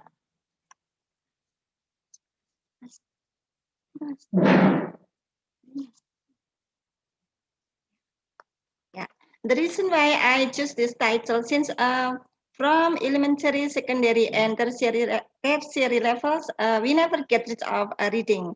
Since reading very crucial, there is a statement saying that by reading we can see the world. And then, as we know that reading is the process of looking at a series of written symbols and getting information from them. And the nature of reading, it can be called as a receptive skill. In this case, we only get the information after reading. And then another nature of reading, it can be called as productive skill, since after getting the information, we can also deliver the information to others. And then we can read by the way of silent reading. It means that we reading in our mind to get the information, and then we can practice it aloud. So it's called as reading aloud. What is reading comprehension? It is the understanding of a written text by extracting required information from it as efficiently as possible. So in reading, we need strategy. When we read an advertisement and reading a scientific journal, we need different strategy. If we reading an advertisement, we only want to get the information in general, but in reading scientific journal, we need specific or detailed information. Then how to develop a reading skill? To develop a reading skill, we should ask ourselves about what do we read, and where do we read, and how effective reader read, and way of reading. And then we also need various variety related to reading skill. And we also need some reading technique. There are several reading techniques we use. The first one is sensitizing. It's involve inference, and then from skimming to scanning. In this case, we can start by predicting the text, reviewing, and skimming to scanning. What do we read? There are several textbooks we can use as the media of our reading. On the left side here, like a handbook, textbook, and guidebooks, it is kind of formal text. And then on the left side, as we can see, like novels, short story, literature text, newspaper, magazine, advertisement, travel brochure, a catalog, statistic diagram, and so on. It is a kind of informal text or popular text. Where do we read? People have several reasons make them read. Some of those is we just read for pleasure or to get some funds. And we want to read to get the information. How effective reader reads? They have several strategies to use in reading. Some of those is the reader should have purpose in reading. They can read the text silently. They read the phrase by phrase rather than words by words. Since if we read the text phrase by phrase, it will be effectively. And the reader should concentrate on important bits, skim the text, and skip the insignificant parts. They also can use different speed and strategy for different reading tasks. They perceive the information in the target language rather than mentally translate. They guess the meaning of new words from the context or ignore them. They also should use background information and then use the information to help understand the text. And then there are several ways of reading. It comprises skimming, scanning, and extensive reading and intensive reading. In skimming, in this case, the reader read the long passage and then they want to gain general understanding about the content of the text. In scanning, almost the same as reading, but in this case, the readers only want to highlight several specific information of the text, like if we want to look for some difficult words in a dictionary, we use the technique of scanning. And then another way of reading is extensive reading. In this case, we read a long passage such as a novel. We read the text, so many texts, and then so many regions. And then we can use this case, we only want to know the general information. Meanwhile, intensive reading, we can make use of the simple or short passage, and then we only want specific information.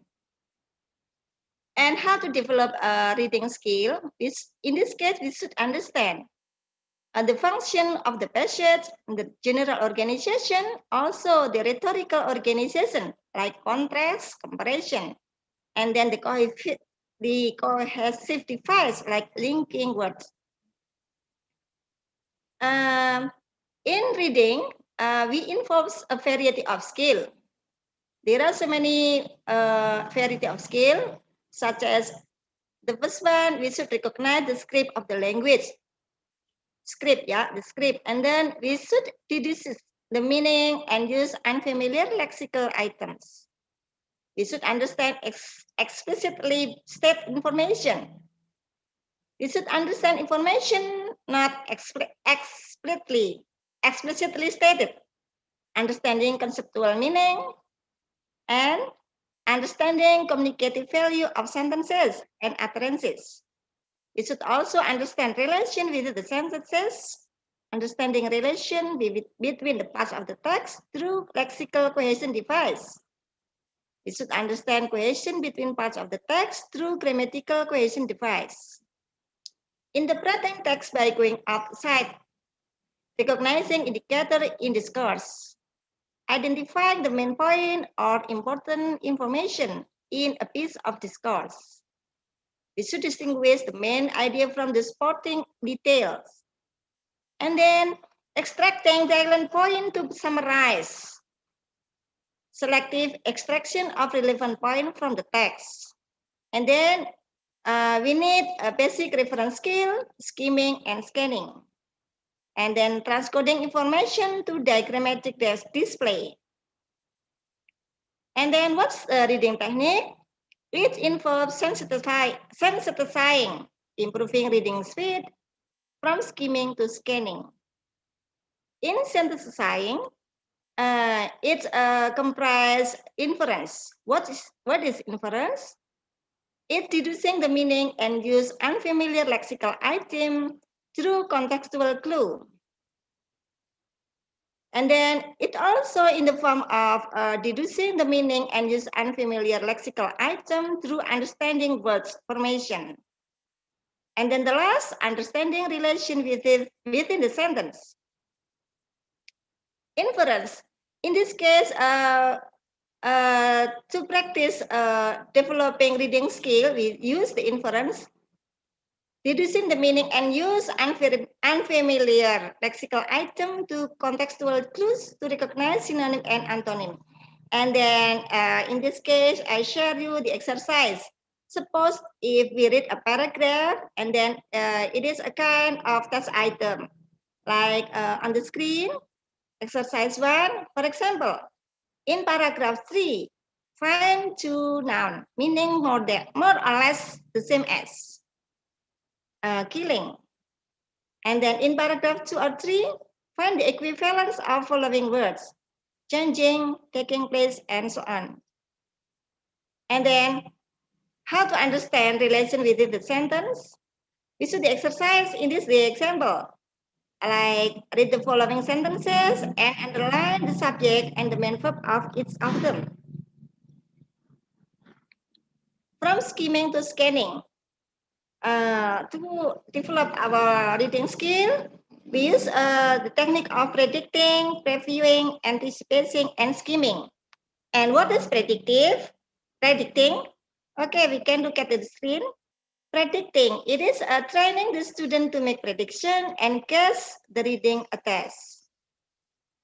In this case, the student can be given unfinished text. Then they are instructed to propose an ending. Previewing. The aim is to train the student to use a title and table of content to get an idea of what the passage is about. This exercise can show how much the student can guess about the text simply by looking at the title and table of content. Previewing. Okay, the preview in this previewing is here the example. For example, you have been given a page from a book to read, and then the title is New Famines. What do you think the passage is about? No, you can think at least 3 possibilities. The title of the book, and then you begin by open the table of the contents. Does this let you consider your former opinion and make more accurate guess at the contents of the passage? And then anticipation.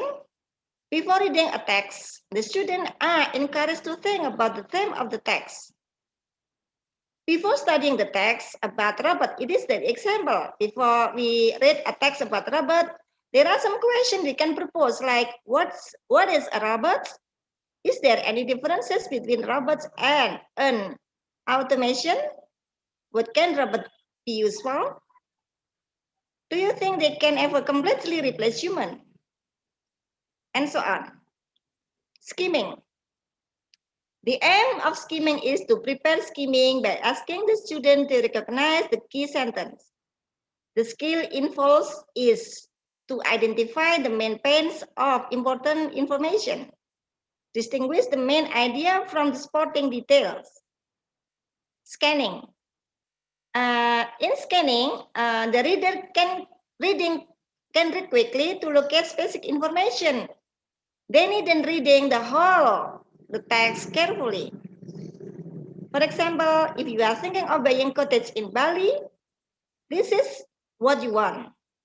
About the bedroom, about old house, you can modernize yourself, about small village.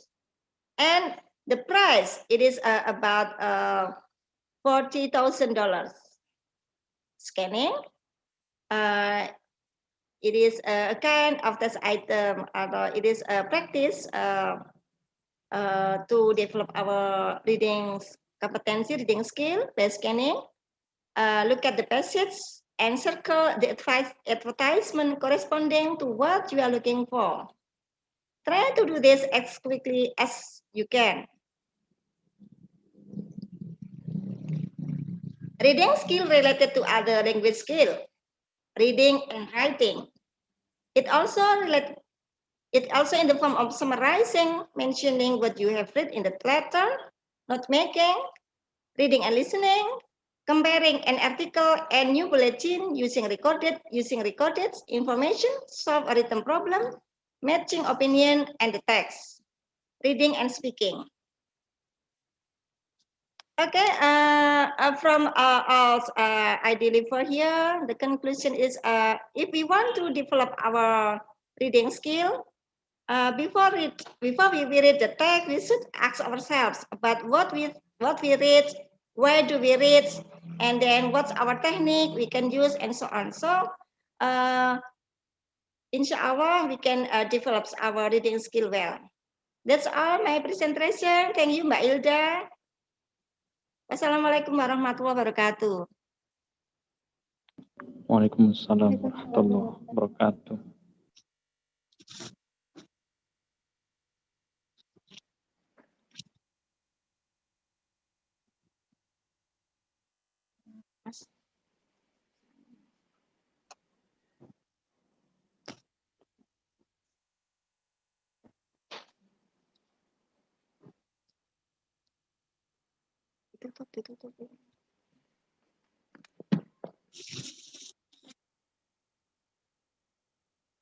Thank you, Mrs. Sri Murtiningsi. Before the presentation begins, allow me to introduce the last but not least speaker of this seminar. Our last presenter is Mr. Muhammad Ilhami Hakim. He was born in Brebes, March 11, 1986. His current work is lecturer in English Education Study Program of Peradaban University.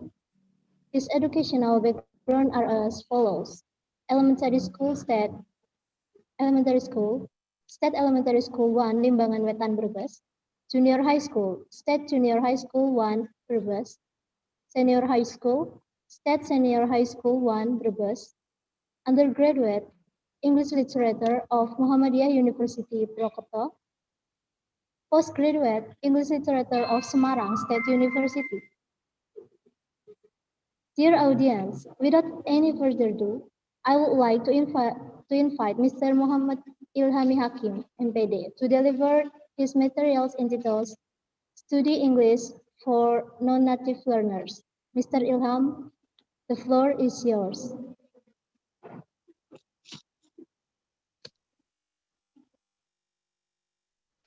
Assalamualaikum warahmatullahi wabarakatuh. Good morning, everybody. The respectable, the Dean of Teaching and Education Program, Ms. Dede Nurdiawati, MPD, and the head of study program education, English education, Ms. Junior Fatmawati, MPD, SSMA. Okay, and then the respectable, the committee. Thanks for the time. And then, okay, I will present the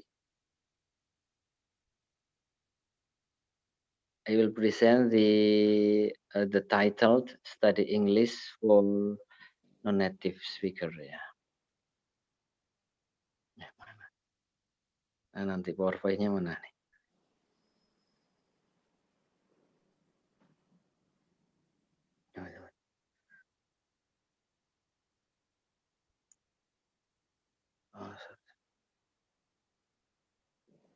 Oh, nanti ya. Dokumen.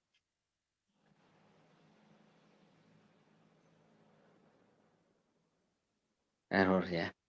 Loh, kok error? Ini coba Mas Fathanya mana, Mas Fathanya?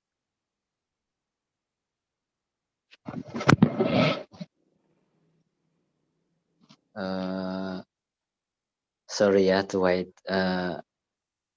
long time.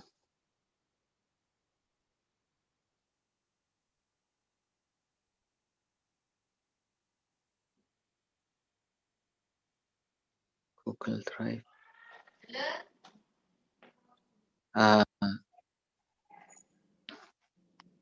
Ya. Ini Mas Fathanya mana? Coba ini itu ya.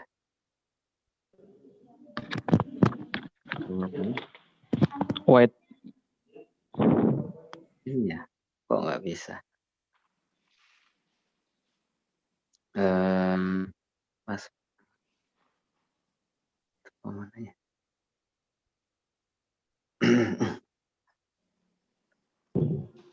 On proses, Pak. Oh, sedang proses. Ini kok nggak tampil ya PowerPoint-nya ya? Dokumen.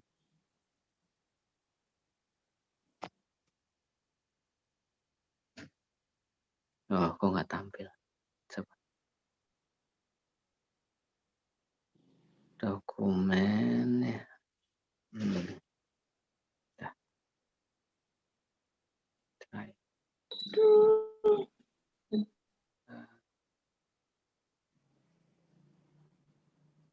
Drive.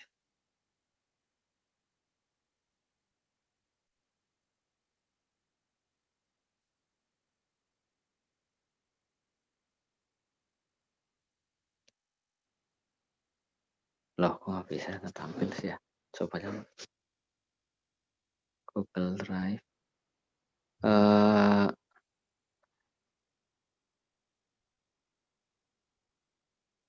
Nah, ini lagi proses kok lama banget ya.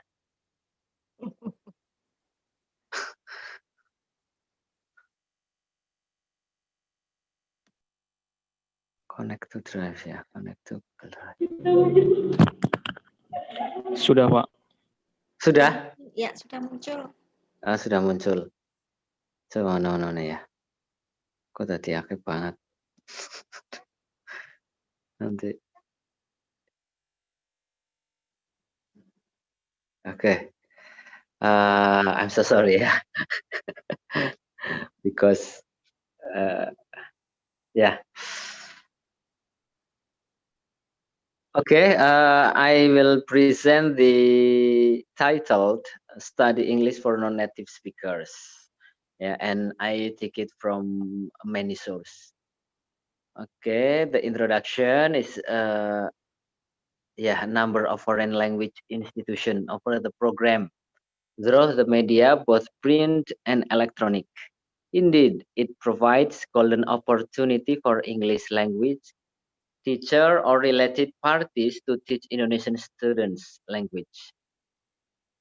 In fact, only a few language institutions provide appropriate teaching and learning materials for the intensive course and conduct English language training program for non-native learners. Besides the language, training institution finds some difficulties in finding and designing an authentic textbook to suit the needs of the foreign students. Okay, next.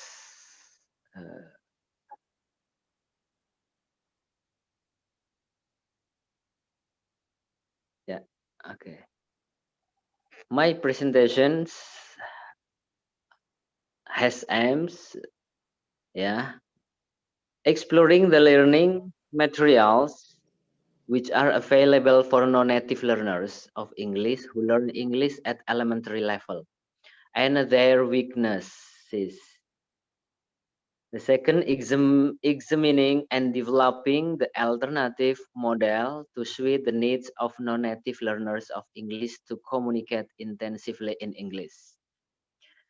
And three, evaluating the effectiveness of the learning material used for non-native learners of English at elementary level. Okay, next.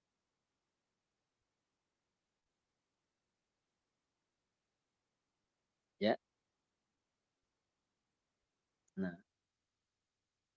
Apart from the observation, the presenter had an unstructured interview with Mbak Nahda, ya, a student from University Ahmad Dahlan University who has learned English for about 2 years at the Pare English village of East Java. The presenter then studied and analyzed the contents, format, strength, and weakness of the aforementioned textbook, book review, and content analysis, and at last, the presenter developed an alternative model of functional textbook for non-native learners of English, especially for elementary level students. Yeah, the use of the authentic materials, which is English functional text by UPI Bandung, ya, Otong Setiawan Johari and LG Alexander. Okay, next. This model offers participants with basic competence in the Indonesian language, and it was tailor-made to meet the foreign learners' specific needs and goals in mastering spoken and bit of written form. In addition, it attempts to bridge across cultural understanding towards Indonesian culture, customs, and traditions. Okay, next. The problems. Yeah. The issue stated above leads the presenter to formulate the following problems. Yeah. Number one, what learning materials are available for non-native learners of English who learn English language at elementary level, and what are the weaknesses of the available materials? Number two, what is the alternative model and how should the alternative model be developed to suit the needs of non-native learners of English to communicate intensively and in Indonesian? Three, how effective is the learning material used for non-native learners of English at elementary level? Okay, next.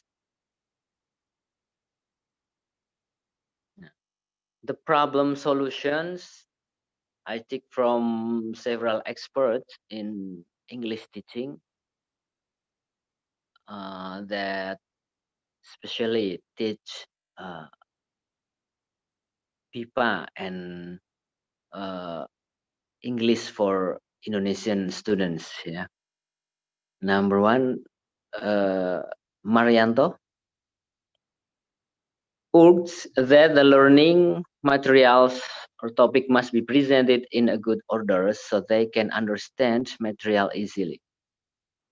As a result, they will actively participate in each conversation, drill, and other classroom activities accordingly. Two, come from Sunendar, indicates that there are several hindrances, factors in learning Indonesian English language for foreign learners. Yeah. These factors are learners are a lack of positive impression, less access of learning materials, get stuck in the grammatical roles, and the alphabet of their source language is different from the alphabet of Indonesian language, as English language as the target language. Okay, three. And next. According to Hidayat, foreign learners find it difficult to understand Indonesian language structure because the language structure and system of language one is totally different from the Indonesian language L2. Yeah. In addition, they lack of vocabulary knowledge, resources, books, and do not have clear idea about the functions, categories, and appropriate position of words in a sentence. Okay, now this is flow of theories used to develop Indonesian textbook for non-native learners. Yeah, it's from BIPA theory. So Indonesian can be changed English. Yeah, to develop English textbook for non-native learners of Indonesian at elementary level. Yeah. Number one, yeah, on the top of the flow, integrated and communicative approach that will reach the output and then the requirements of integrated and communicative approach authentic, yeah, come from newspapers. Ya. Jadi orang belajar bahasa asing bagi penutur tidak asli, textbooknya itu yang otentik adalah koran, books, ya, brosur dan leaflet, ya. Kemudian menghasilkan language skills, ya, lebih produktif, kemampuannya gampang diterima, ya, reseptif.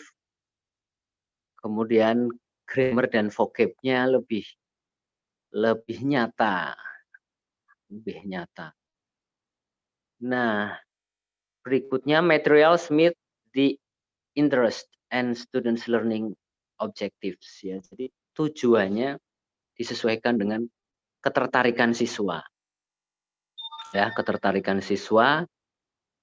Ya.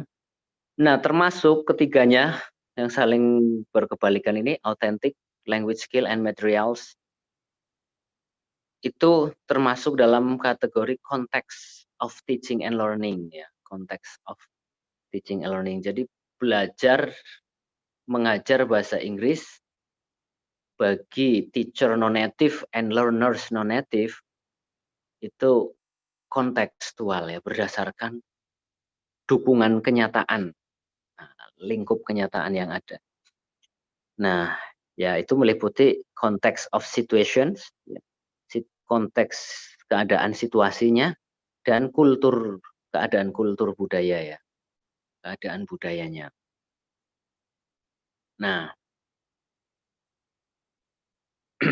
kemudian English textbook for non-native learners of English, ya levelnya dasar ya. Jadi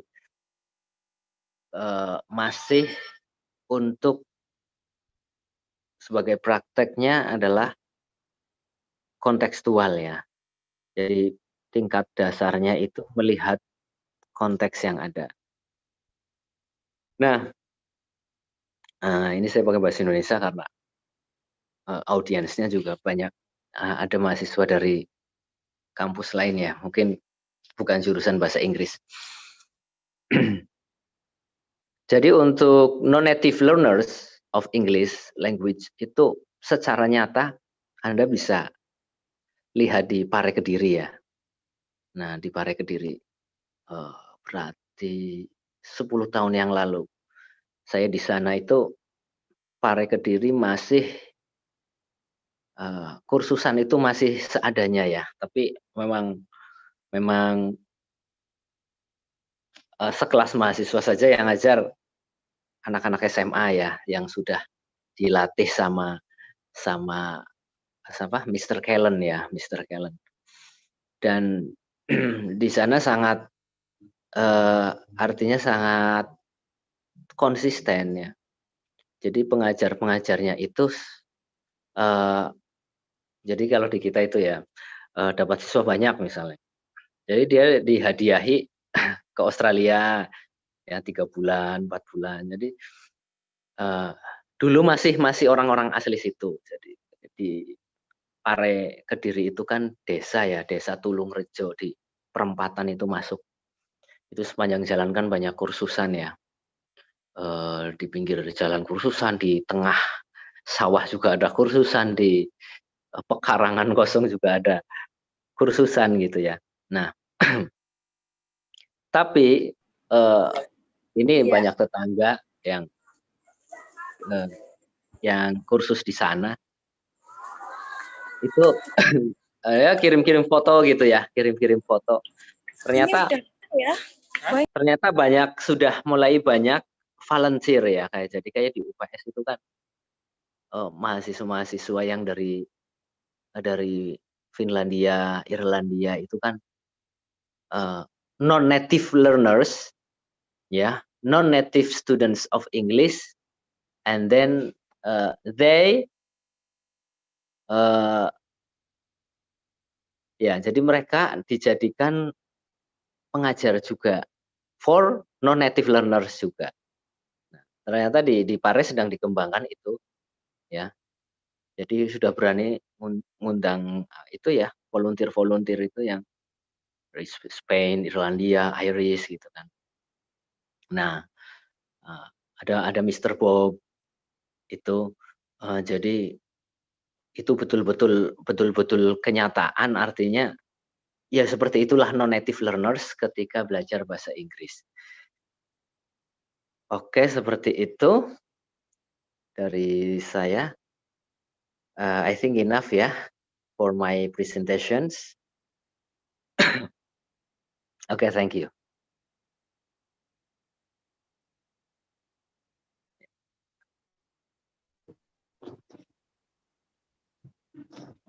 Thank you, Mr. Ilhami Hakim. But before we go to the next session, I will inform you that the presentations will be distributed during Q&A time. Well, as what has been said before, the Q&A sessions will be held after all speakers deliver the materials. Now, let me read the question sent on the chat box. Yeah.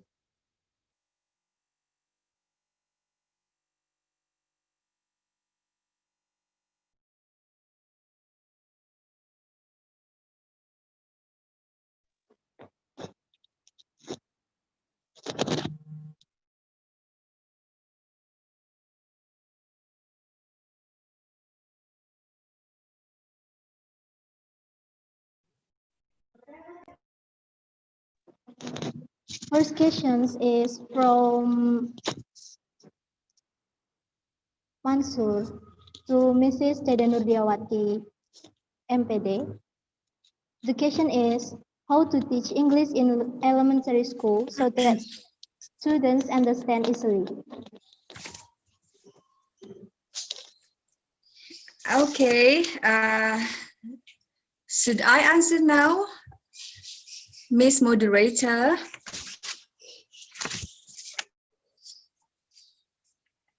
Yeah, okay. Thank you so much, Mr. Mansur from Tegal. Is that right, Mr. Mansur? Yeah. Yeah. Hello, Bapak. Yeah. Are you elementary school teacher? Yeah. Yeah. Okay. Thank you so much for joining this webinar. Okay. The question is how to teach English in elementary school so that the student understand easily for the materials. Yeah. Okay, Bapak. Teaching the student in elementary school is very different, yeah, with the other students because they are different and also special. It is based on me, yeah, based on my opinion, that the students of the elementary school is so special. Why? It is very special because they are good and then they are very cute and then they are very enjoyable, yeah, in teaching. I mean, like this, you don't ask the students to do the enjoyable learning. Don't force them too much, Bapak. Yeah, you can present the light materials by giving them maybe the song, the music, or even maybe some games. You can give the students the games. There are so many games you can conduct into your classroom, and then do the outdoor activities. Because of this pandemic era, I think you couldn't conduct the teaching and learning process in the classroom. So as an English teacher, you should be more creative, Bapak. Yeah, you should be more creative in present and delivering and teaching your student English better. Yeah, and then you should prepare. You may prepare a video maybe, and then you can try to make like a note, or maybe you can prepare to present a very simple slides, yeah, and then you can convey and present to your students. And you can also adopt from Budani's suggestion. You can labeling something, yeah, around if you are going to teach your student vocabularies, yeah, and then there are so many things. Bapak, hello. Does that answer your question?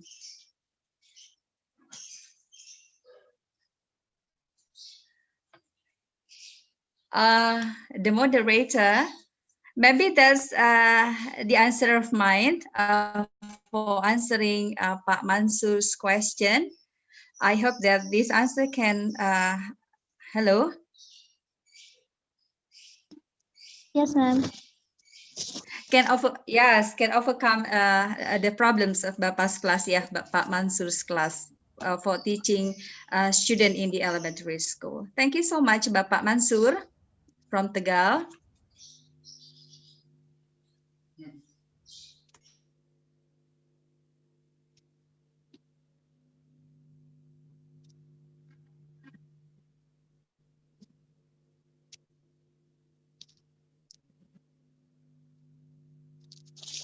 Okay, maybe another presenter want to add some.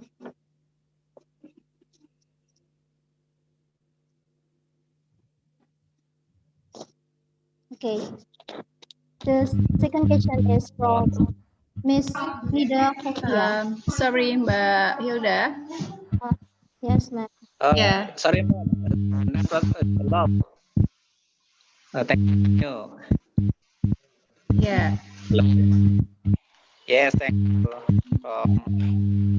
Dede.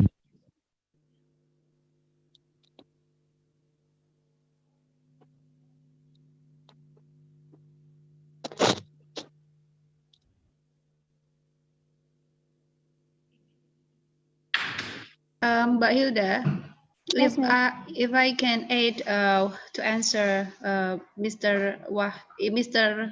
Mansur's questions about how to teach the elementary students, maybe I can aid to add up Budede's answer. Yeah. So actually, teaching English for the elementary students is kind of challenging because they have different characteristic with the adult learners. So there are several ways has been found to teach the elementary students English. As we know that now it is a pandemic era. So can you listen to me? Hello? Hello. Yeah. Can you hear my voice? Yes, I can hear yours. Maybe I will add Budede's answering Mr. Mansur's questions about how to teach the elementary students English. Because we know that the learners of elementary students are different with the adults. So I think we have to start from the characteristic of the learners itself. If they are in that age, it means that their characteristic is kinesthetic, right? They like to move, they like to sing, they like to to act or to do something physically. So maybe we can start trying to ask the students to learn English by doing, by acting. So in the theory of methodology of teaching English for the English as foreign learners, there is called a TPR, total physical response, in which the teachers stimulate the students by saying the words, by saying commands, by saying several sentences, and then the students will respond it directly. For example, like when the teachers say, open the door, and then the students will do the act opening the door, and then such as something like that. So give them commands. If I may add Budede's answering, and what happens in this era, like a pandemic era, is that you just cannot interact with the students because we are not allowed to go outside, and then we are not allowed to interact each other in this physical schools. I think that the students of elementary schools can start to learn English from internet, learn English from YouTube, learn English from rhymes, from nursery rhymes that has been can be downloaded from the YouTube video, like Lulu Kids. There are several nursery rhymes production who who brings English as the main language for the language for the song. So it can be done, Mr. Mansur, to teach the students English. So it's based on the characteristic of the students itself. I think that is my addition for Bu Dede's answer. Thank you so much. Okay. Thank you, Mrs. Junior and Mrs. Dede. The second question is from Miss Nida Hofia, addressed to Mrs. Sri Murtiningsi. The question is, based on some techniques that Mam Chichi explained before, which one is the most effective technique? Miss Chichi.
Maybe another speaker want to answer the question. Oh, Mrs. Chichi, sorry, your speaker is mute. Oh, I'm sorry ya. Oh, I'm sorry. Oh, ya Allah, I'm sorry.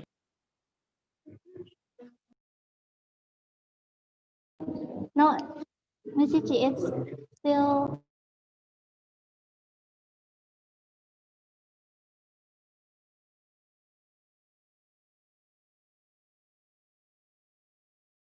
Oh yeah, Ma'am Chichi, your speaker mute.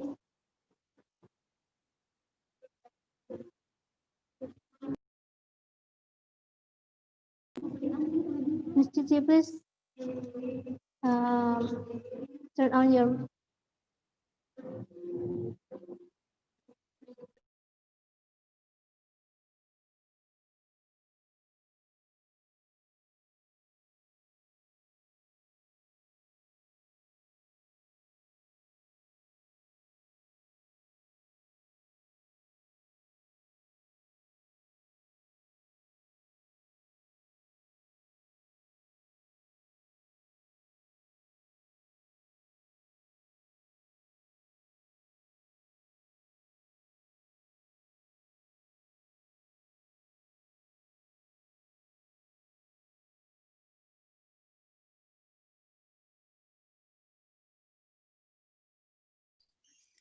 The microphone is still mute, Mbak.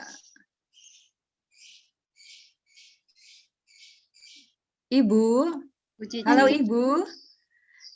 Your microphone is still mute, Ibu. Yes, yes, I can hear voice, Oh, please. I'm sorry. Ya Allah, I'm sorry ya. Ya, technical mistakes ya. Okay, I'll try repeat ya. Okay, Mbak Nida. I'll try to answer the questions ya.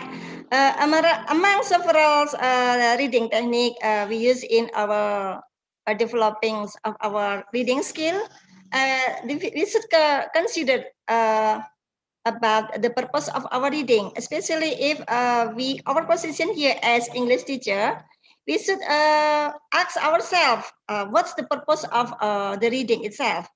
It is just for fun or it is for getting the information. And then we should also consider about the grade level of the student grade level, whether the student come from intermediate English level or they come from elementary English level, or the student come from the advanced learners. Yeah, after we getting know the student characteristic, we can apply particular technique. Other than that, we also consider about the difficulty levels of whether the text the student will study is quite difficult or not, and etc. And then I think all the technique will be appropriate depend on our purpose, our students' characters, and then also about the difficulty level. For example, if we teach English reading, especially if we teach scientific books, it is quite difficult. We can use the order of the technique, like the first one, we can apply skimming. Yeah, in this case, the student are trained to get a general understanding about the text, and other than after that, we can move to the level of technique scanning. In this case, the students are instructed to highlight some prominent piece of information. If they still don't understand, we can instruct the student to open the book the contents, the list of the contents. Yeah. Sometimes before we read all the text, we just open the books of the contents, table of the contents. Yeah, the list of the books. So from this case, we can predict what the text is about. That's all my answer, Mbak Nida. Whether my explanation can answer your question, Mbak Nida? Or maybe Yes, another presenter can make some additional explanation? Mbak Nida? Do my answer and do my explanation can answer the question? Yes, ma'am. Thank you. Okay.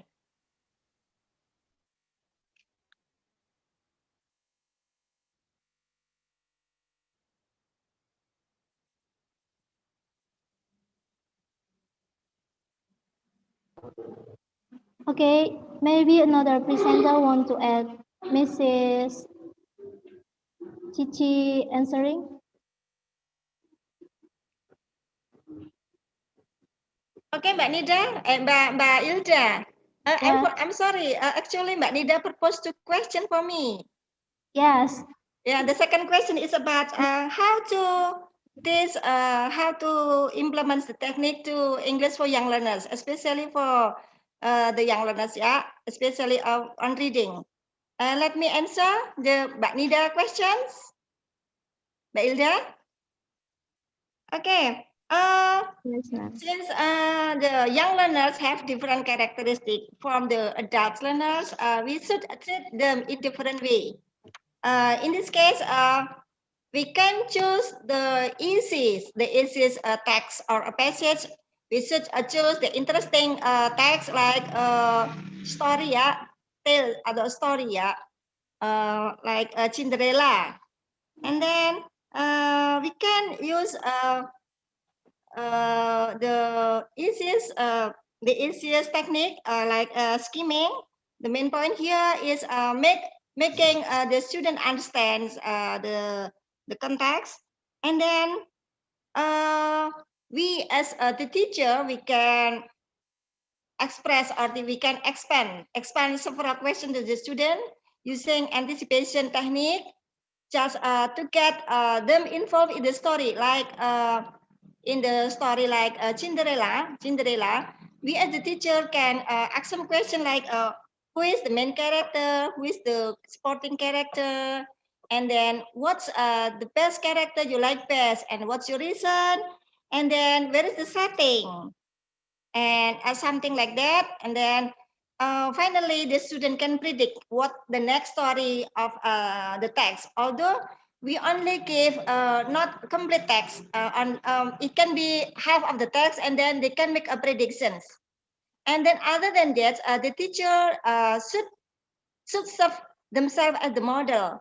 Since for young learners, sometimes they still find difficulty in pronouncing some difficult words, especially English for them is not second, but it is the foreign language. So we should improve our pronunciation since we are as the model for them. Once we make a mistake in pronouncing some words, they will imitate they will imitate us, so it will be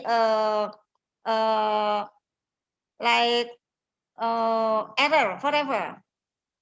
I think it's my answer, Mbak Nida. It is the second question. Hopefully my explanation can make you satisfied. Thank you. Thank you, ma'am. Yeah. Okay, maybe from other presenters who want to answer.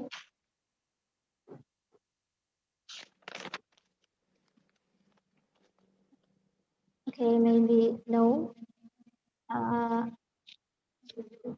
Thanks a lot for all the speakers who has already delivered the presentations as well as the responding indications. Well, ladies and gentlemen, finally we come to the end of the webinar. On behalf of the committee, I'd like to thank to all speakers who have delivered such outstanding materials for today's webinar. Sorry, Miss Hilda, there's still a question there. There's still a question. No, ma'am. From Miss Dini. Okay.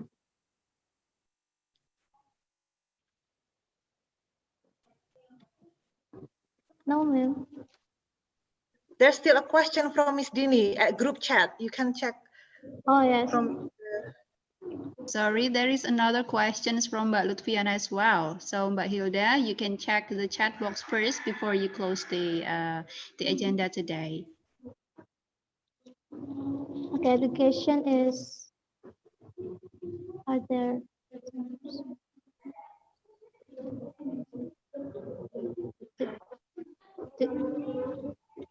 education is, are the immersion programs appropriate to apply for EFL countries exclusively for TAUL?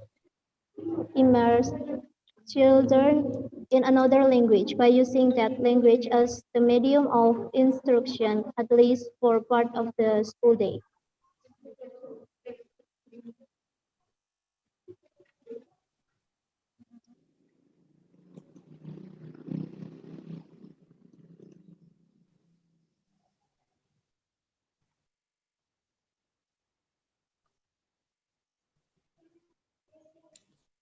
Sorry, Mbak Hilda.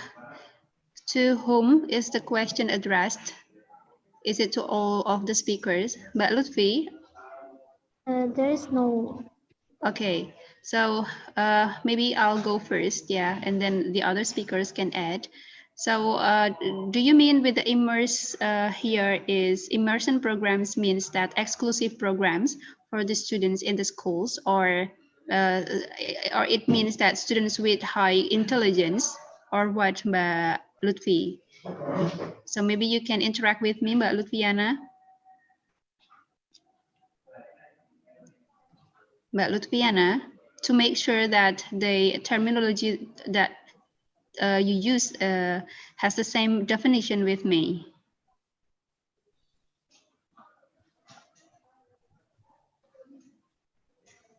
Halo Ibu. Halo Mbak Lutfi. Ya. Yeah. Mbak Lutfi, is the immersion programs mean some the program for the intelligent students, for the students with good intelligence, or what? No, I think some countries has implemented this program for an earlier or I mean for young learners. So is it the programs, immersion programs, is appropriate to apply in Indonesia? I think. Okay, especially for the students yes, for of English young learners. Yes, for young learners, because another country has implemented these programs for teaching young learners by using English language for the medium of instructions in lesson or in class. Oh, I see. So the immersions here means that all the students in the classroom are speaking in English with the same language, right? Yes, right. Yeah, so all the classroom language is using English. Yes, English Yeah. to be medium instructions for the students learning and teaching and learning. Okay, thank you. I'll try to answer your questions. So if we relate to the teaching English for young learners, it means that we have to, again, relate with the characteristics of the students, young learner students.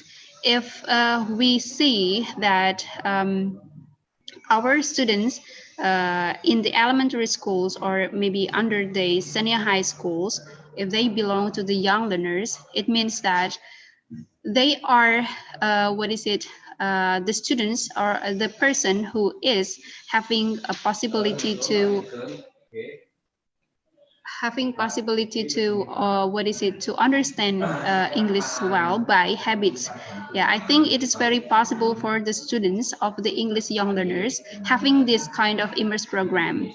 But there are a lot of things has to be prepared, such as the teachers itself, and then the curriculum of the schools itself, as well as the facility, because this kind of immersion programs needs the students to interact in English, and then the teachers also has to interact in English to give the instructions in English. So everything is possible for the young learners.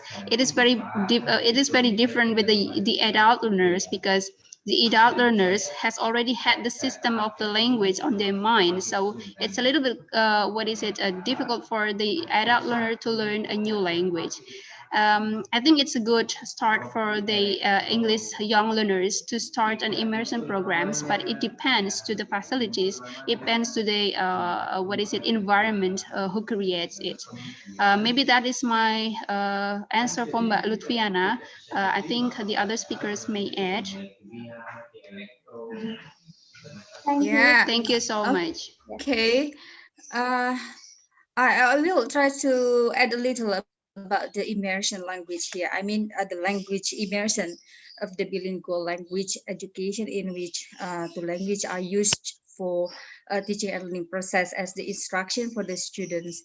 If I've not mistaken, several years ago, it has been implemented in some schools for junior high school or even senior high school in Indonesia, but it has a lot of problems because not all not can try to facilitate the student in speaking better to give the instruction, and also for the students.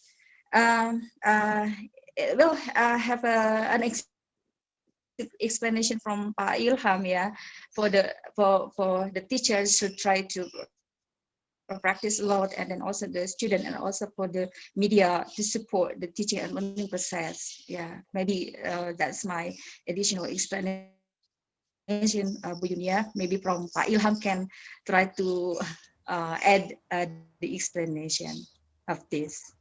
Thank you, ma'am. Diana.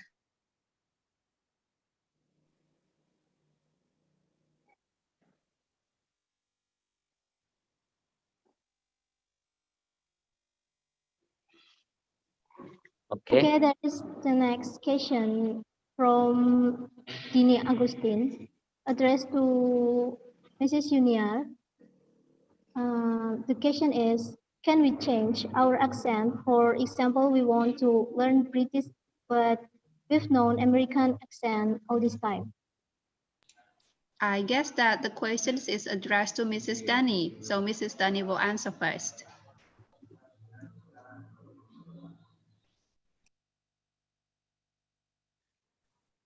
Sorry, Bu Yuniar, could you please repeat your statement, previous statement?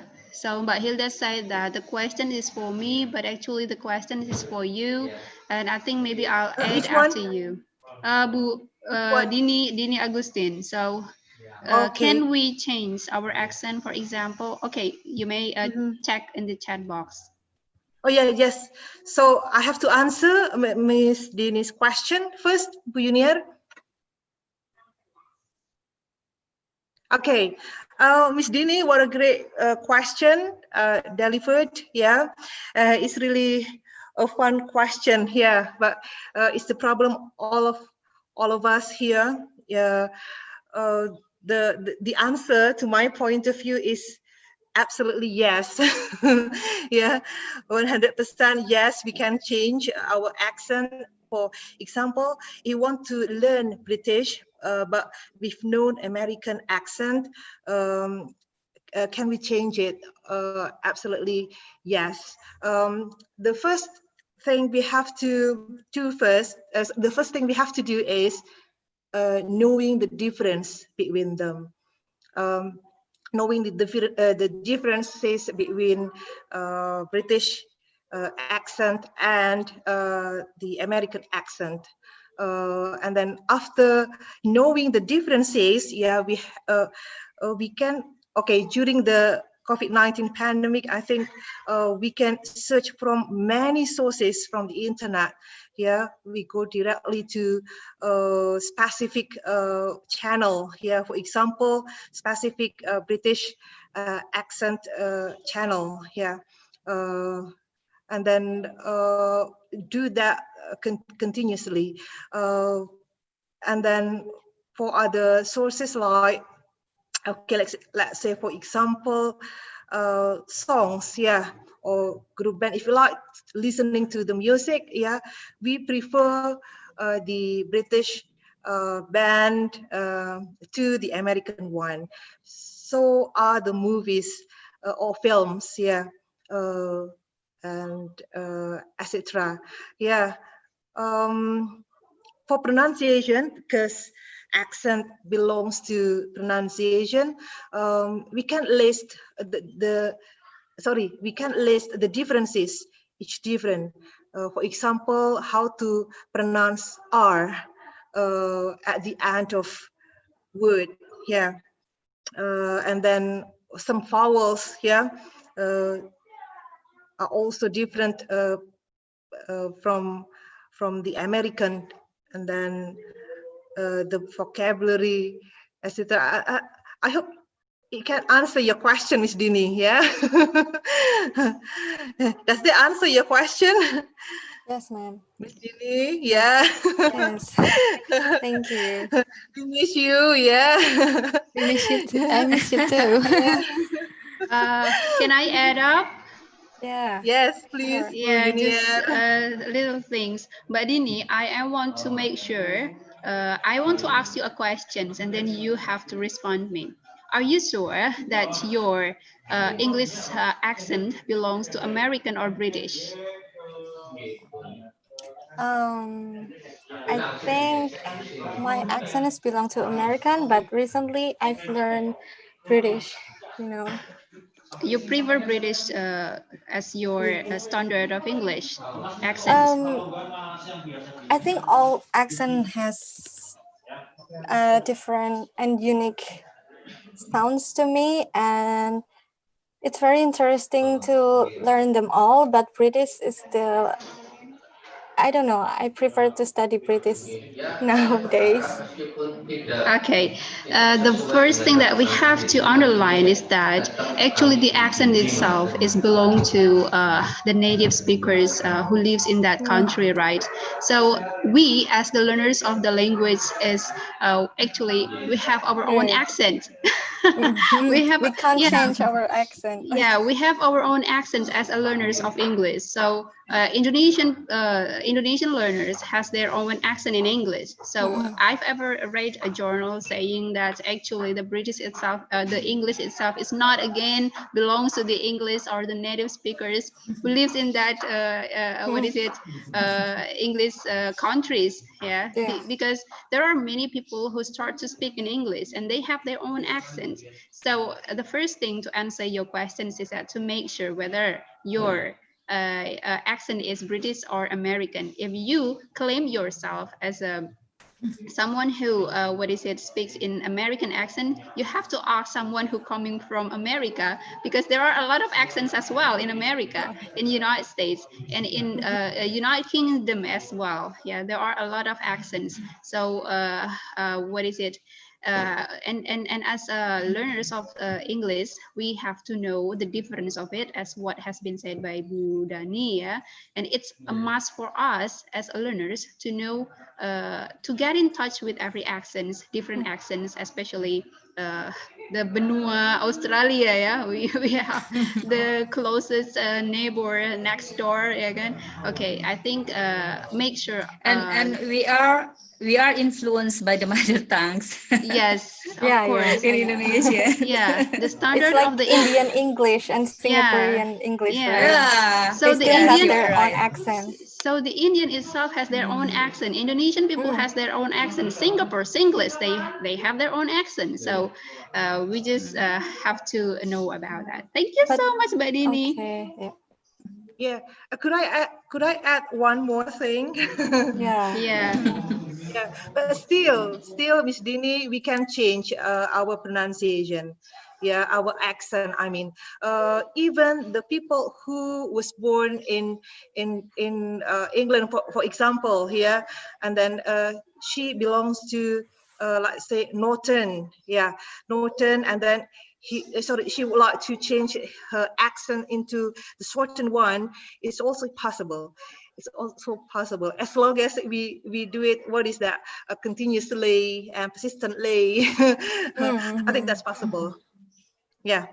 So break a leg, Miss Dini. Yeah. Thank you. I think Learn many because accents. because British and American, they also have different vocabulary. So Yeah, Yes. sometimes different vocabulary, right? Yes. But yeah, I understand that we cannot change our mother tongue accent. But yeah, slightly maybe. But we can It's learn. possible, but Dini, it's the possibility is there, so you can change your accent, Indonesian accent into American accent, or maybe to the British accent. It's possible for you to do that. Yeah, it's very possible. Okay, thank you, ma'am. Yeah. Pleasure. Pleasure, Miss Dini. Yeah, thank you so much. Maybe another presenter want to add the answer, or the audience want to ask again. Okay, maybe no. Thanks a lot for all the speakers who has already delivered the presentation as well as the responding to the questions.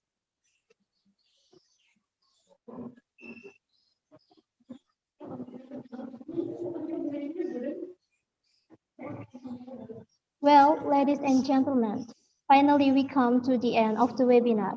On behalf of the committee, I'd like to thank all the speakers who have delivered such outstanding materials for today's webinar. I believe that there are a lot of benefits as well as new knowledge obtained. My gratitude also goes to the participants who has been involved actively during the webinar. If I can conclude about this webinar, I like to say that learning English flexible to anyone and in any condition. We can access learning sources from the internet, books, create environment, and start good habits of English.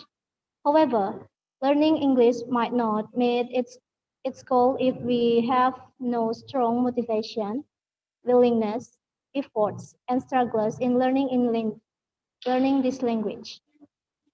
Even English is still a foreign language to people in Indonesia, but it does not lessen our spirit to master English well.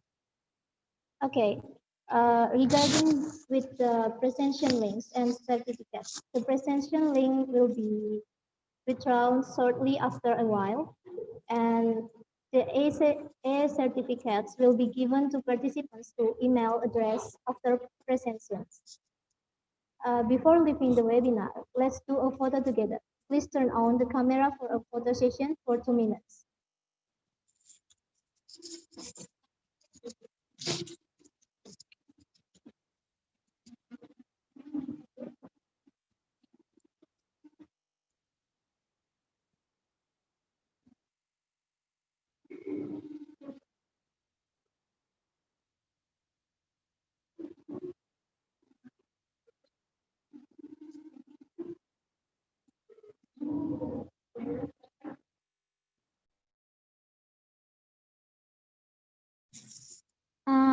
Untuk peserta, tolong menyalakan kameranya untuk sesi foto kali ini.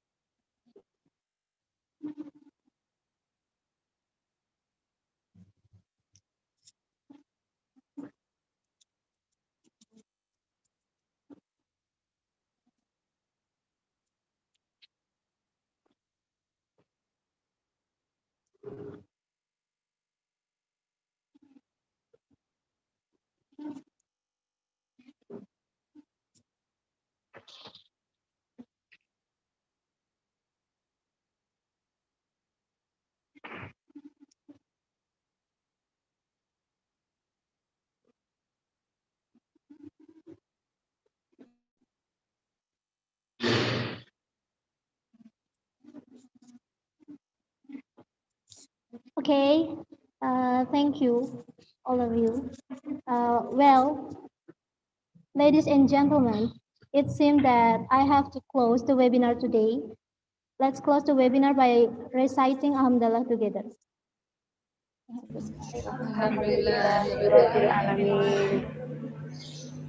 Thanks. Wassalamualaikum and see you. Waalaikumsalam warahmatullahi wabarakatuh. Thank you a lot, the committee. Thank you, everyone. Thank you, everyone. Okay. Have a great day. Thank you, everyone. Okay. See you all next time, yeah, in other See seminar. you. See you, ma'am. See you, ma'am. Thank See you in our you. class, yeah. In our class this afternoon for the first semester.